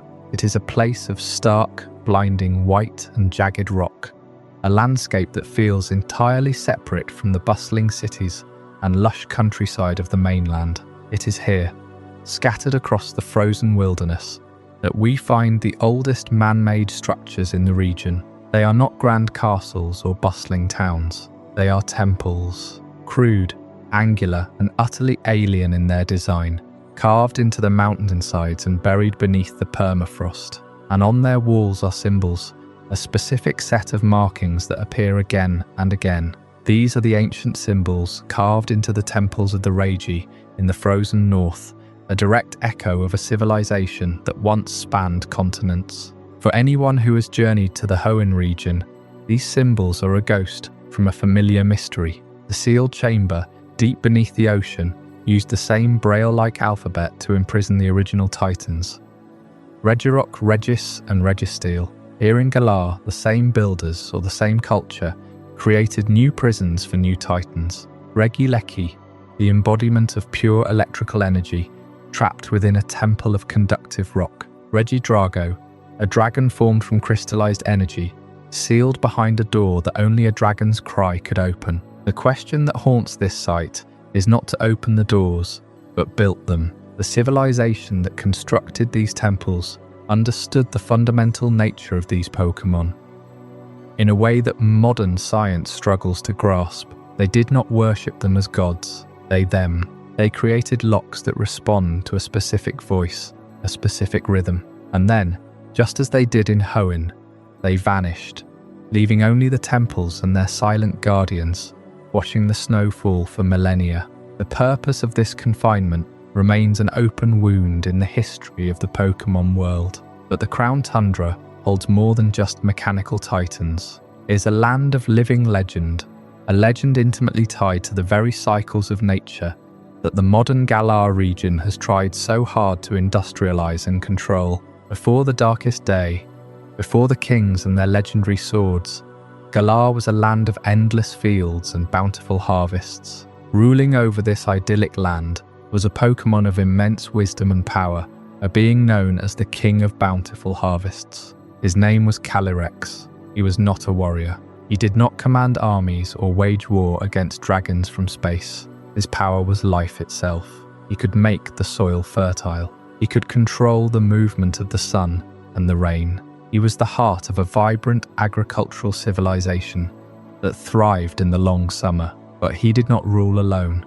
At his side were two magnificent steeds, the embodiment of the seasons themselves. Glastria, the steed of winter, a powerful armoured horse that commanded the freezing winds and blizzards. Spectria, the steed of shadow, a lithe spectral horse that could gallop across the darkest nights and the dying days of autumn. Together they formed a perfect trinity, the king, the harvest, and the elements. The relationship between Calyrex and the two steeds of harvest and winter was one of absolute necessity. They were not simply loyal subjects. They were extensions of his will, the raw forces he needed to tame in order to bring prosperity. To bond with him completely, the steeds had to agree to a fusion, a merging of their energy into a single form, capable of ruling the land with absolute authority. This was the ultimate expression of his power, a literal reining in of the seasons. Glastria was stubborn and proud, preferring the solitude of the frozen peaks. Spectria was elusive and cunning, a creature of the twilight and the melancholy end of the year. Calyrex had to unite them, to balance the opposing energies of life and death, light and shadow. It was a delicate dance of power, a pact between a king and the very foundation of the natural world. But kingdoms built on perfect harmony are fragile. When the darkest day fell, the entire fabric of Galar was torn. The people who once looked to Calyrex for their survival were suddenly faced with a threat that his harvest magic could not stop. They needed warriors. They needed steel. The two kings of the darkest day, with their swords and their mighty wolves, became the new heroes. The memory of the gentle king who brought the rain and the sun began to fade, replaced by the roar of the Dynamax bands and the glow of industry. Why was the king of bountiful harvests forgotten by the modern people of Galar? The answer lies in the very soul of the region itself. Galar is a region that worships progress. It built its identity on energy, on spectacle, on the raw power of the Pokémon League. Chairman Rose constructed a future on Dynamax energy, not on the turning of the seasons. Calyrex represents a pre-industrial, pre-modern Galar, a world that required faith, patience, and a connection to the land that the bustling cities of Hammerlock and Motorstoke actively rejected. He is the memory of a quiet summer that the roaring engines of the Industrial Revolution drowned out. The people did not need a harvest king when they had machines to grow their food and coal to heat their homes. They allowed him to slip into myth, a story for children, a forgotten footnote in a land that no longer had space for magic. He became a ghost in his own kingdom, wandering the frozen tundra where the old fields once stood, waiting for someone who could remember what it meant to rule nature rather than over it. While Calyrex drifts through the snow, searching for a worthy partner, another mystery pulses deep beneath the earth of Galar, one that is far more active, far more strange. This is the Max Lair, a vast underground network of caves that seems to defy the very laws of physics. The Dynatree, a glowing crystalline structure at the very bottom of the lair, emits a constant stream of Dynamax energy. It is the source of the power that fuels the region, but it is also a door. The mystery of the Max Lair and the endless convergence of legendary Pokémon is one of the most profound in the entire franchise. This is not a habitat.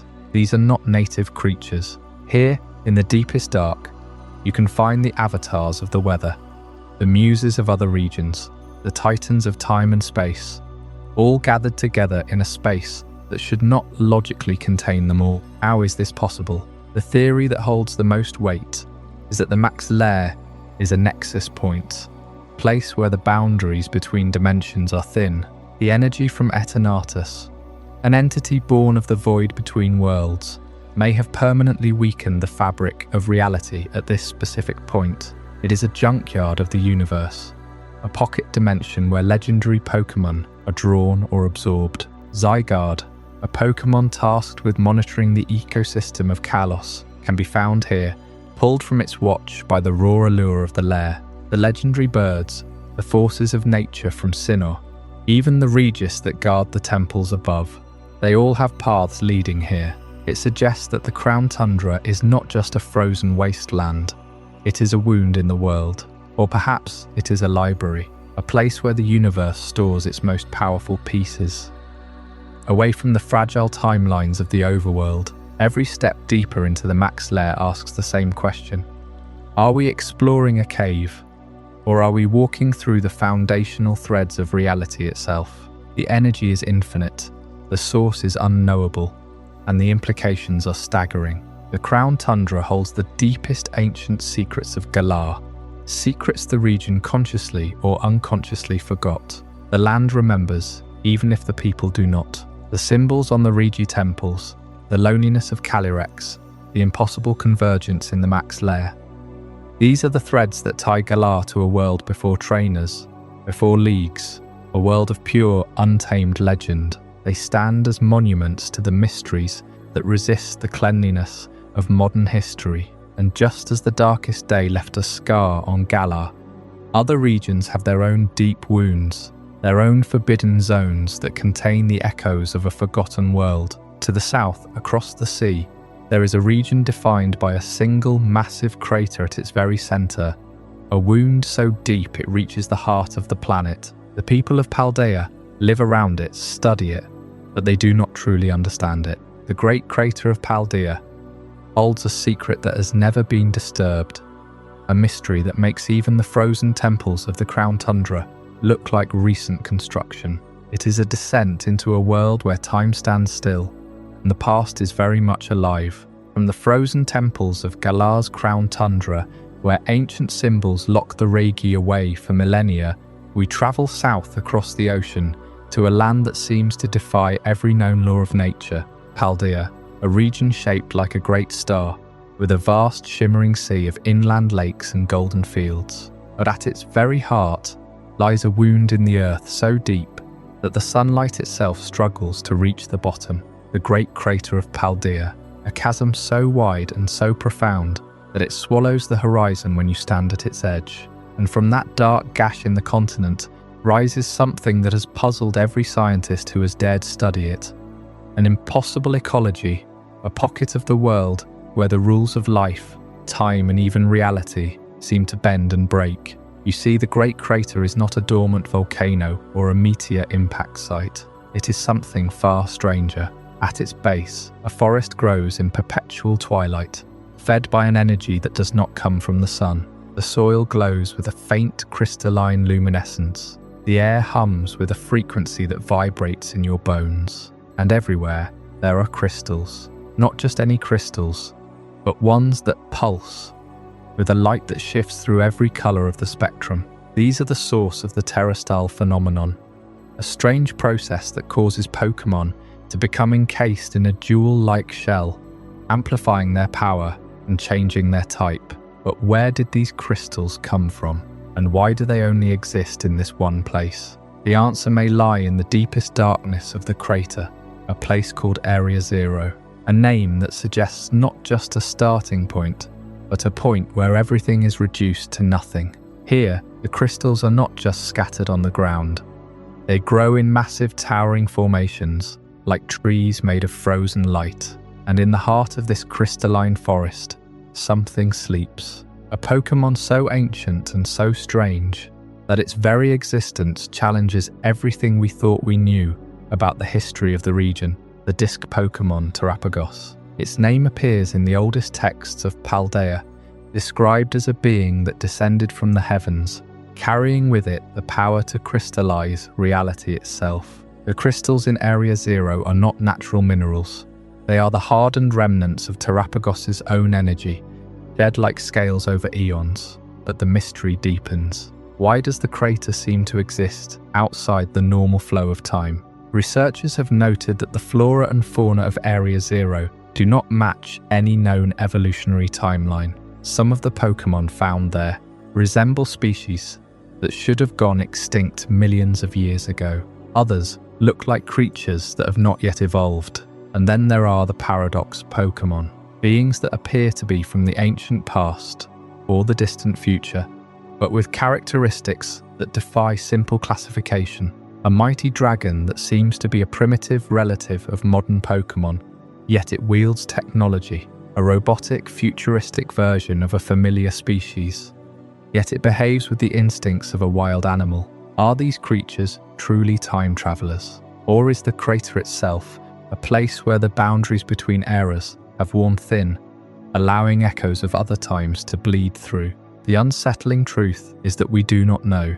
The tablets and carvings left by the ancient civilization that once thrived around the crater speak of Terapagos as a creator and a destroyer. They believed that when the disc Pokémon opened its shell, the boundaries of space and time would shatter, and indeed the very ground of Area Zero is unstable. Patches of ground seem to repeat the same minute over and over. Shadows fall in directions opposite to the light source, and the crystals themselves have been observed to warp the space around them, creating micro-dimensions where the normal laws of physics do not apply. This is not just a curious phenomenon, it is a fundamental break with reality, and yet the terrestrial phenomenon is not dangerous. It is harnessed by trainers across Paldea, a gift from the crater that allows Pokémon to shine with a brilliant, gem-like armor. But the power does not come without a cost. Those who spend too long in Area Zero report strange dreams, visions of a vast turtle-like creature swimming through a sea of stars, and a feeling that they are being watched by something older than the planet itself. The crystals are alive in a way they remember. So when you stand at the rim of the Great Crater, looking down into that shimmering abyss, you are not just looking at a geological feature, you are looking at a wound in history itself, a place where the past and future collide, where a forgotten entity slumbers, and where the very fabric of time and biology unravels. The great mystery of Paldea is not just what lives in the crater, but why the crater exists at all, and the only clues are scattered across the region, written in a language no one fully understands, in two ancient books that hold the key to everything. Those books, the Scarlet and the Violet, are the next thread we must pull. In them, a story is told that stretches back before the first human set foot in Paldea, before the crystals grew, before Terapagos descended. And it is a story that may change everything we believe about the origins of the Pokémon world itself. The crater of Paldea, that wound in the earth where the world's rules seem to bend, holds more than just crystals and sleeping monsters. It holds a story written down in two ancient books that most people dismissed as fairy tales. But those books, the Scarlet Book and the Violet Book, are not fiction. They are the testimony of a man who saw the place with his own eyes, long before the Pokémon League sealed it away. His name was Heath, an explorer from a time when the region was still wild and unknown. Heath ventured into the great crater when the path was still open. Before the gates were built and the research stations were buried under decades of protocol, he descended into the haze, walked among the crystal forests, and came back with a journal full of things that no one else had ever seen. He wrote about powerful beasts that seemed to be from another age, creatures that did not match any known species. He filled pages with descriptions of beings that glowed with strange light, that moved in ways that defied biology, that faded in and out of view like ghosts made of metal and flesh, and for that, he was ridiculed. The academic world of Paldea laughed at him. They said his mind had cracked under the pressure of the crater, that the toxic air had given him visions. His journal was called a work of fantasy, a hoax, a delusion. Generations of scholars used his work as a cautionary tale, a warning against letting the imagination run wild. But Heath was not lying. Every word he wrote was true. We know that now because we have seen what he saw. The paradox Pokémon, brought into existence by the time machine built by the professors, match his descriptions exactly. The beasts of the ancient past and the strange futures, they were all there in his sketches, dismissed for decades as the ravings of a madman. But there is more to his story than that.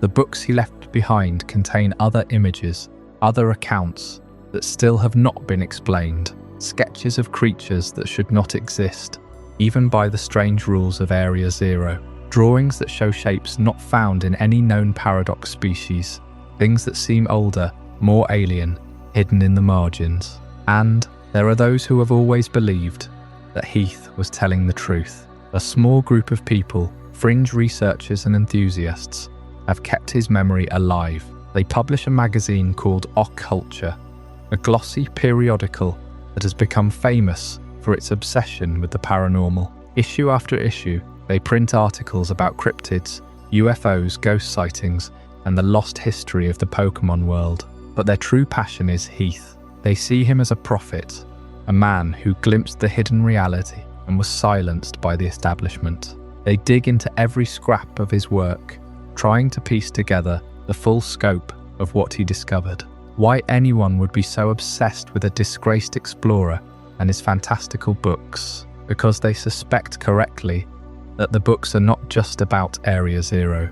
They believe that Heath encountered something else, something that the professors never managed to replicate, and they may be right. Look closely at the pages of the Scarlet and Violet books, the ones that survive in archives. There are images of Pokémon that look like the future forms we now know, but also other pictures, fainter, almost hidden under the main drawings. Images of figures that resemble ancient warriors, statues made of stone and malice, creatures that seem to be made of pure greed or envy. The books do not name them, but they are there, sketched in the margin as if Heath saw them in a dream, or perhaps in the depths of the crater when the crystals glowed just right. Heath wrote about a great darkness that sleeps beneath the land, a set of spirits that bring ruin and decay. He connected them to the lore of Paldea, to the stories of the treasures of ruin, the cursed artifacts that corrupt whoever possesses them. But no one listened. His warnings were buried with his reputation. Yet the knowledge did not die. It was passed down, through collectors, through the pages of a culture, and finally into the hands of the professors. They read those books as teenagers, dreamed of the impossible creatures, and vowed to make them real. They used the ancient texts as the blueprint for their technology, the AI that now governs the time machine, the copies of their own minds that they uploaded into the digital space. All of it was inspired by the writings of a man who had been laughed at. The connection between the ancient texts and modern artificial intelligence is direct. The professors did not invent the idea of bringing past and future into the present. Heath gave them the vision. They simply provided the science, and so the cycle continues. The books that were mocked are now the foundation of the greatest scientific breakthrough in history, but they contain more than the professors ever used. There are still pages that have not been decoded, sketches that show creatures that flicker between forms, that seem to merge with the crystals themselves. Some of those sketches hint at other legendary beings, ones that do not belong to time or space, but to something older, something ruinous. 4 of them specifically. 4 spirits that have been sealed away for centuries, waiting to be unleashed again. The same spirits that Heath saw in the depths of the crater. The ones that a culture constantly warns about in their more frantic editorials. The true legacy of the Scarlet and Violet books is not the paradox Pokémon. It is the knowledge that some doors should never have been opened, and that the explorer who was silenced might have been trying to save us all from the next mystery, one that is already stirring beneath the surface of Paldea. The Scarlet and Violet books documented one specific anomaly, the paradox Pokémon hidden within Area Zero.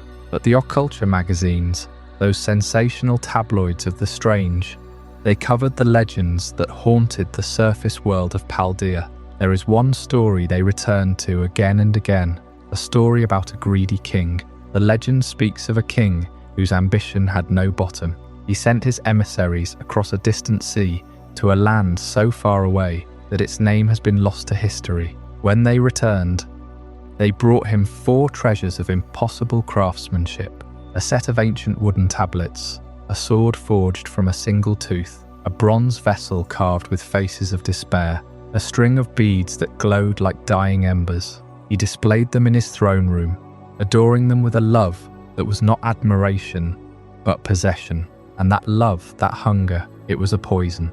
It sank into the artifacts like water into stone. This is the central horror of the Ruinous 4. It was not an external curse that corrupted these objects. It was the accumulated negative emotions of an entire court. Generation after generation of greed, envy, spite, and pure selfishness. The king stared at his treasures with avarice. The nobles schemed over who would inherit them. The servants resented the obsession, and slowly the tablets, the sword, the vessel, and the beads began to absorb that weight. They became vessels for something alive. They woke up.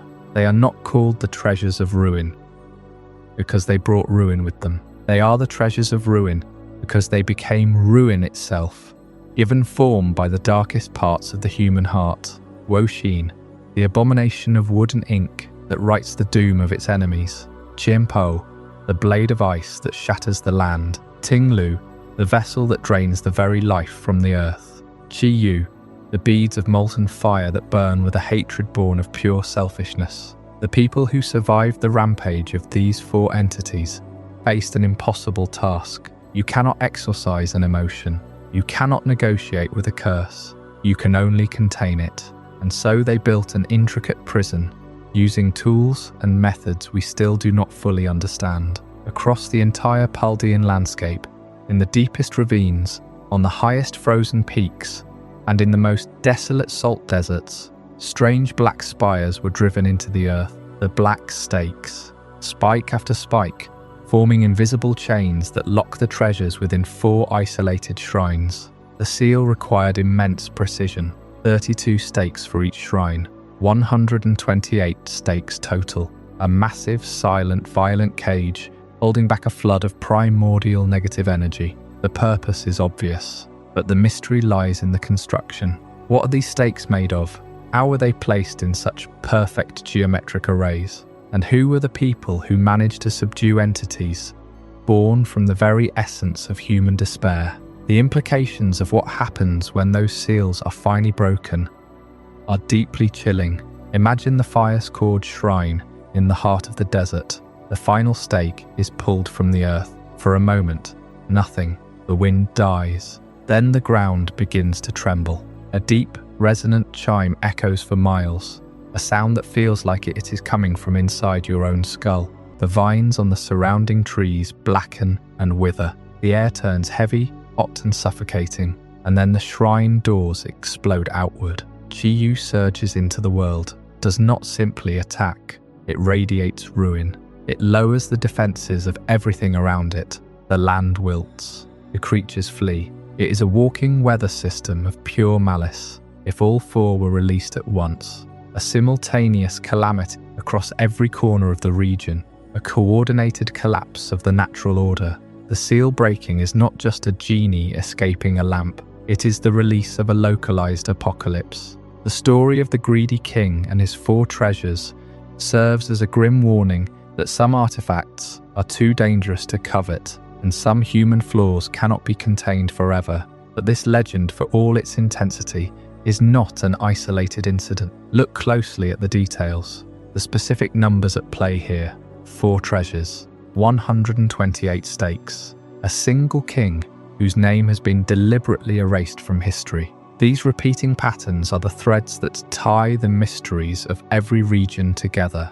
From the architecture of the ruins of Alph in Johto to the construction of the sealed chamber in Hoenn, from the summoning rituals at the spear pillar to the shrines of Paldea, the same mathematical echoes appear again and again. It is a hidden algorithm running beneath the lore of the entire Pokémon world, a secret code that connects the unknown to the Regi, the GS Ball to the Scarlet Book. That secret is the question I want to leave hovering in the air tonight, so that you have something to dream on. We will finally trace the outline of this hidden pattern in the next chapter, a pattern that suggests the very fabric of this world is woven from something much older, much stranger than anyone has yet realized. We will call it the universal thread, the number theory, the legend of the greedy king who brought 4 cursed treasures from a distant land.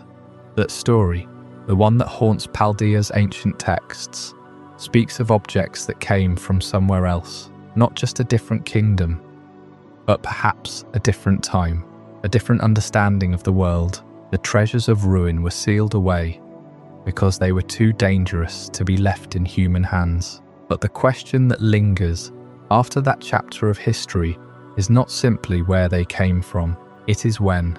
Because if you start to look closely at the dates that appear in the oldest records of Alola, Galar and Paldea, you begin to see a pattern that cannot be coincidence. A single thread woven through multiple regions, connecting events that are separated by thousands of miles and hundreds of years. And at the center of that thread is a number, a specific combination of digits that appears again and again, as if someone or something left a signature across time itself. The number 7 is common in mythology. 7 days of the week, 7 colors of the rainbow, 7 notes of the scale. But in the Pokémon world, the number 7 appears in a very particular way. It is tied to a date, the 7th day of the 7th month, July 7th. In Japan, that date is the Tanabata Festival, a celebration of the legend of Orihime and Hikaboshi, 2 lovers separated by the Milky Way who are allowed to meet only once a year on the 7th night of the 7th month. It is a story of longing, of waiting, of a brief reunion that sustains them through the long months apart. And in the Pokémon universe, the 7th of July is also the day that, for many years, Game Freak chose to release events for the mythical Pokémon Jirachi. Jirachi the Wishmaker, said to awaken for only 7 days once every 1,000 years. 7 days. The 7th month. The 7th day. The pattern is unmistakable, but the coincidence deepens when you look at the years. The year 1998. In the anime, that is the year Ash Ketchum received the GS Ball, a mysterious orb that was never opened, never explained, and ultimately left to gather dust in the lore of the series. 1998. The year 2002. In the real world, that was the year Pokémon Ruby and Sapphire were released in Japan. But in the Paldea region, a photograph exists, a strange faded image found in the depths of Area Zero that bears the date 2002 written on its back. Not just any year, but the same year the Hoenn saga began. And if you turn to the ancient texts of Alola, you find references to the same numbers. The Island Kings, the guardians of Alola's sacred sites, left behind records that speak of a time when the stars aligned in a way that only happens once every 7,777 years. 7. Again, the number repeats, multiplying, as if the ancient scribes were trying to tell us that the universe itself counts in 7s. Why do these numbers appear simultaneously in the ruins of Alola, in the darkest night records of Galar, and in the Scarlet and Violet books of Paldea? The civilizations that built those places never interacted. They were separated by oceans, by centuries, by entirely different mythologies. Yet they all wrote down the same sequence. 1998, 2002, July 7th. It is as if a single event, a single moment in time, sent ripples through every culture that existed before the modern era. Or perhaps it is the opposite. Perhaps there is a grand architect, a force or being that exists outside of time, that embedded these numbers into the fabric of reality itself. A clockwork creator who set the universe to tick in intervals of 7 and left clues for those who would one day look back and notice. The connection to the Tanabata festival is more than just a cultural reference. In the lore of the Pokémon world, Jirachi is not the only entity tied to that date. There is also Deoxys, a DNA Pokémon from space, whose appearance in the Hoenn region was linked to a meteor that struck on a specific night. And in the Alola region, the Ultra Beasts began to appear in the world after a series of solar flares and cosmic disturbances that peaked around the 7th month. The ancient texts of Alola describe a time when the sky opened and beings of pure light descended, bringing both wonder and destruction. The date they recorded for that event is the 7th day of the 7th month, in a year that corresponds to 2002 in our calendar. The same year that a photograph was taken in Paldea, showing a figure standing in front of a crystalline structure that no one can explain. So what does it mean? It might mean that there is a single origin point for all of these mysteries, a singular event, a cosmic alignment, a dimensional rift, or the awakening of something ancient. That occurred on July 7th, 2002, and that event radiated outward, influencing the lore of every region that would later be discovered. Or it might mean that the numbers themselves are a message, a countdown, a warning. The GS ball, left unopened since 1998, may be the key. The Reiji temples in Galar, with their cryptic inscriptions, may be waiting for a specific date to unlock a deeper truth. And the hidden chamber beneath the great crater of Paldea may hold a mechanism that only activates on the 7th day of the 7th month. We are left with the quiet, unsettling feeling that the Pokémon world is not random. Every mystery, every locked door, every forgotten ruin is connected by a single thread of numbers. And if you follow that thread far enough, you might find yourself at the edge of something that does not want to be found. Something that sleeps beneath the surface of all known history, waiting for the next 7 to come around. The archives of the Occulture magazines in Paldea speak of a dream that never ends, a vision of a world where all these threads converge. But that vision is still hidden, still waiting for someone to look deeper. What remains unseen, what lies beyond the numbers, is the subject of the next and final chapter of this journey. A chapter that asks not what we have found, but what we have forgotten. The eternal dream of a truth that will never fully wake. There is a quiet truth that lingers beneath every step you take through the Pokémon world, and it is this. The ground you walk on has been trodden by countless others before you, civilizations that rose, built, worshipped, and then faded into the soil, leaving behind only fragments of their existence. We have traced the numbers, the dates, the threads that connect the Tanabata festival to the appearance of mythical beings. But those numbers are not the end of the story. They are the fingerprints of a much larger mystery, one that never resolves itself into a neat answer. The Pokémon world is built upon layers of forgotten history, and each region holds its own buried chapter. In Johto, the ruins of Alph stand as the first ancient site ever introduced to players, a labyrinth of stone and unknown that whispers of a language older than any human tongue. Those unknown are not just Pokémon, they are living letters, a script that can form words, yet no one has ever deciphered what those words say. The civilization that carved them is gone, their identity unknown, their rise and fall a blank page in the record of time, and that is not an oversight. It is a deliberate choice. Some mysteries were never meant to be solved. Consider the GS ball, that golden sphere handed to Ash in the anime in 1998. It was never opened, never explained, never given a purpose within the story. For years, fans speculated that it contained Celebi, or that it was a key to some hidden event.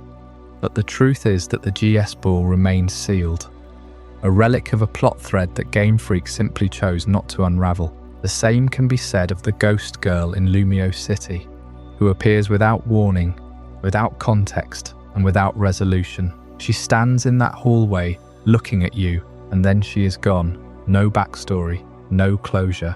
Why do these enigmas endure? Because the Pokémon world is not a puzzle box meant to be fully opened. It is a living, breathing world with gaps in its memory.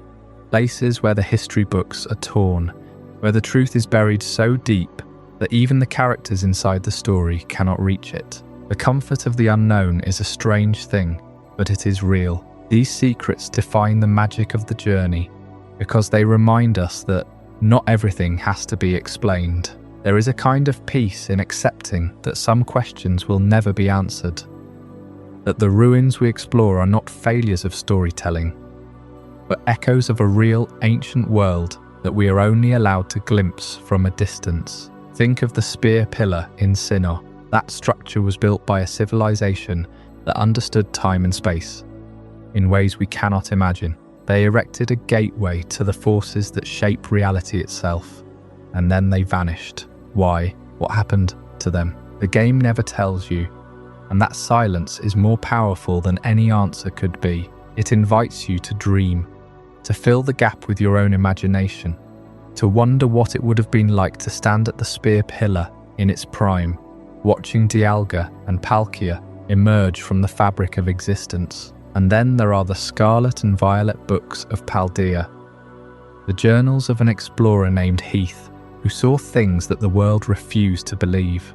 His descriptions of a giant winged Pokémon, of a paradise hidden in the Great Crater, were mocked as fantasy. But we know now that he was telling the truth. The time machine that brought Paradox Pokémon to the present, the crystalline heart of Area Zero, all of it was real. Yet even after the events of the game, there are still pages in those books that remain untranslated, symbols that no one can read, numbers that refuse to fit into any patterns we recognize. The past is not a story with a clean ending.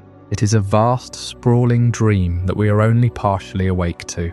And as we reflect on all the ruins we have visited, from the sealed chamber of Hoenn to the crowned tundra of Galar, we realize that these places are not just artifacts.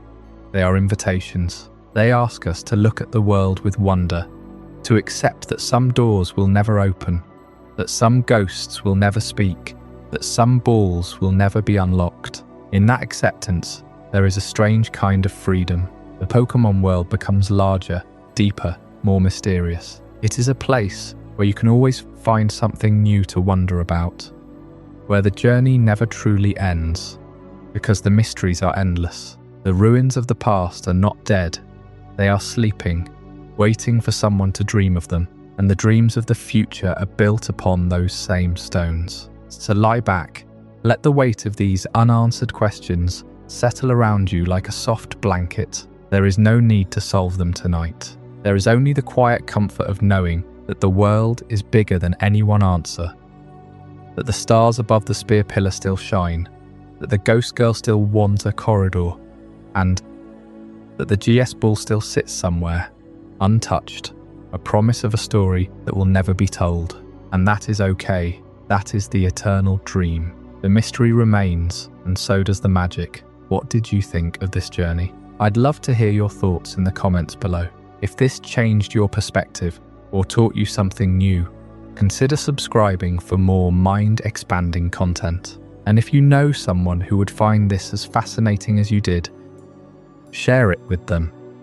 These are the kind of conversations that matter.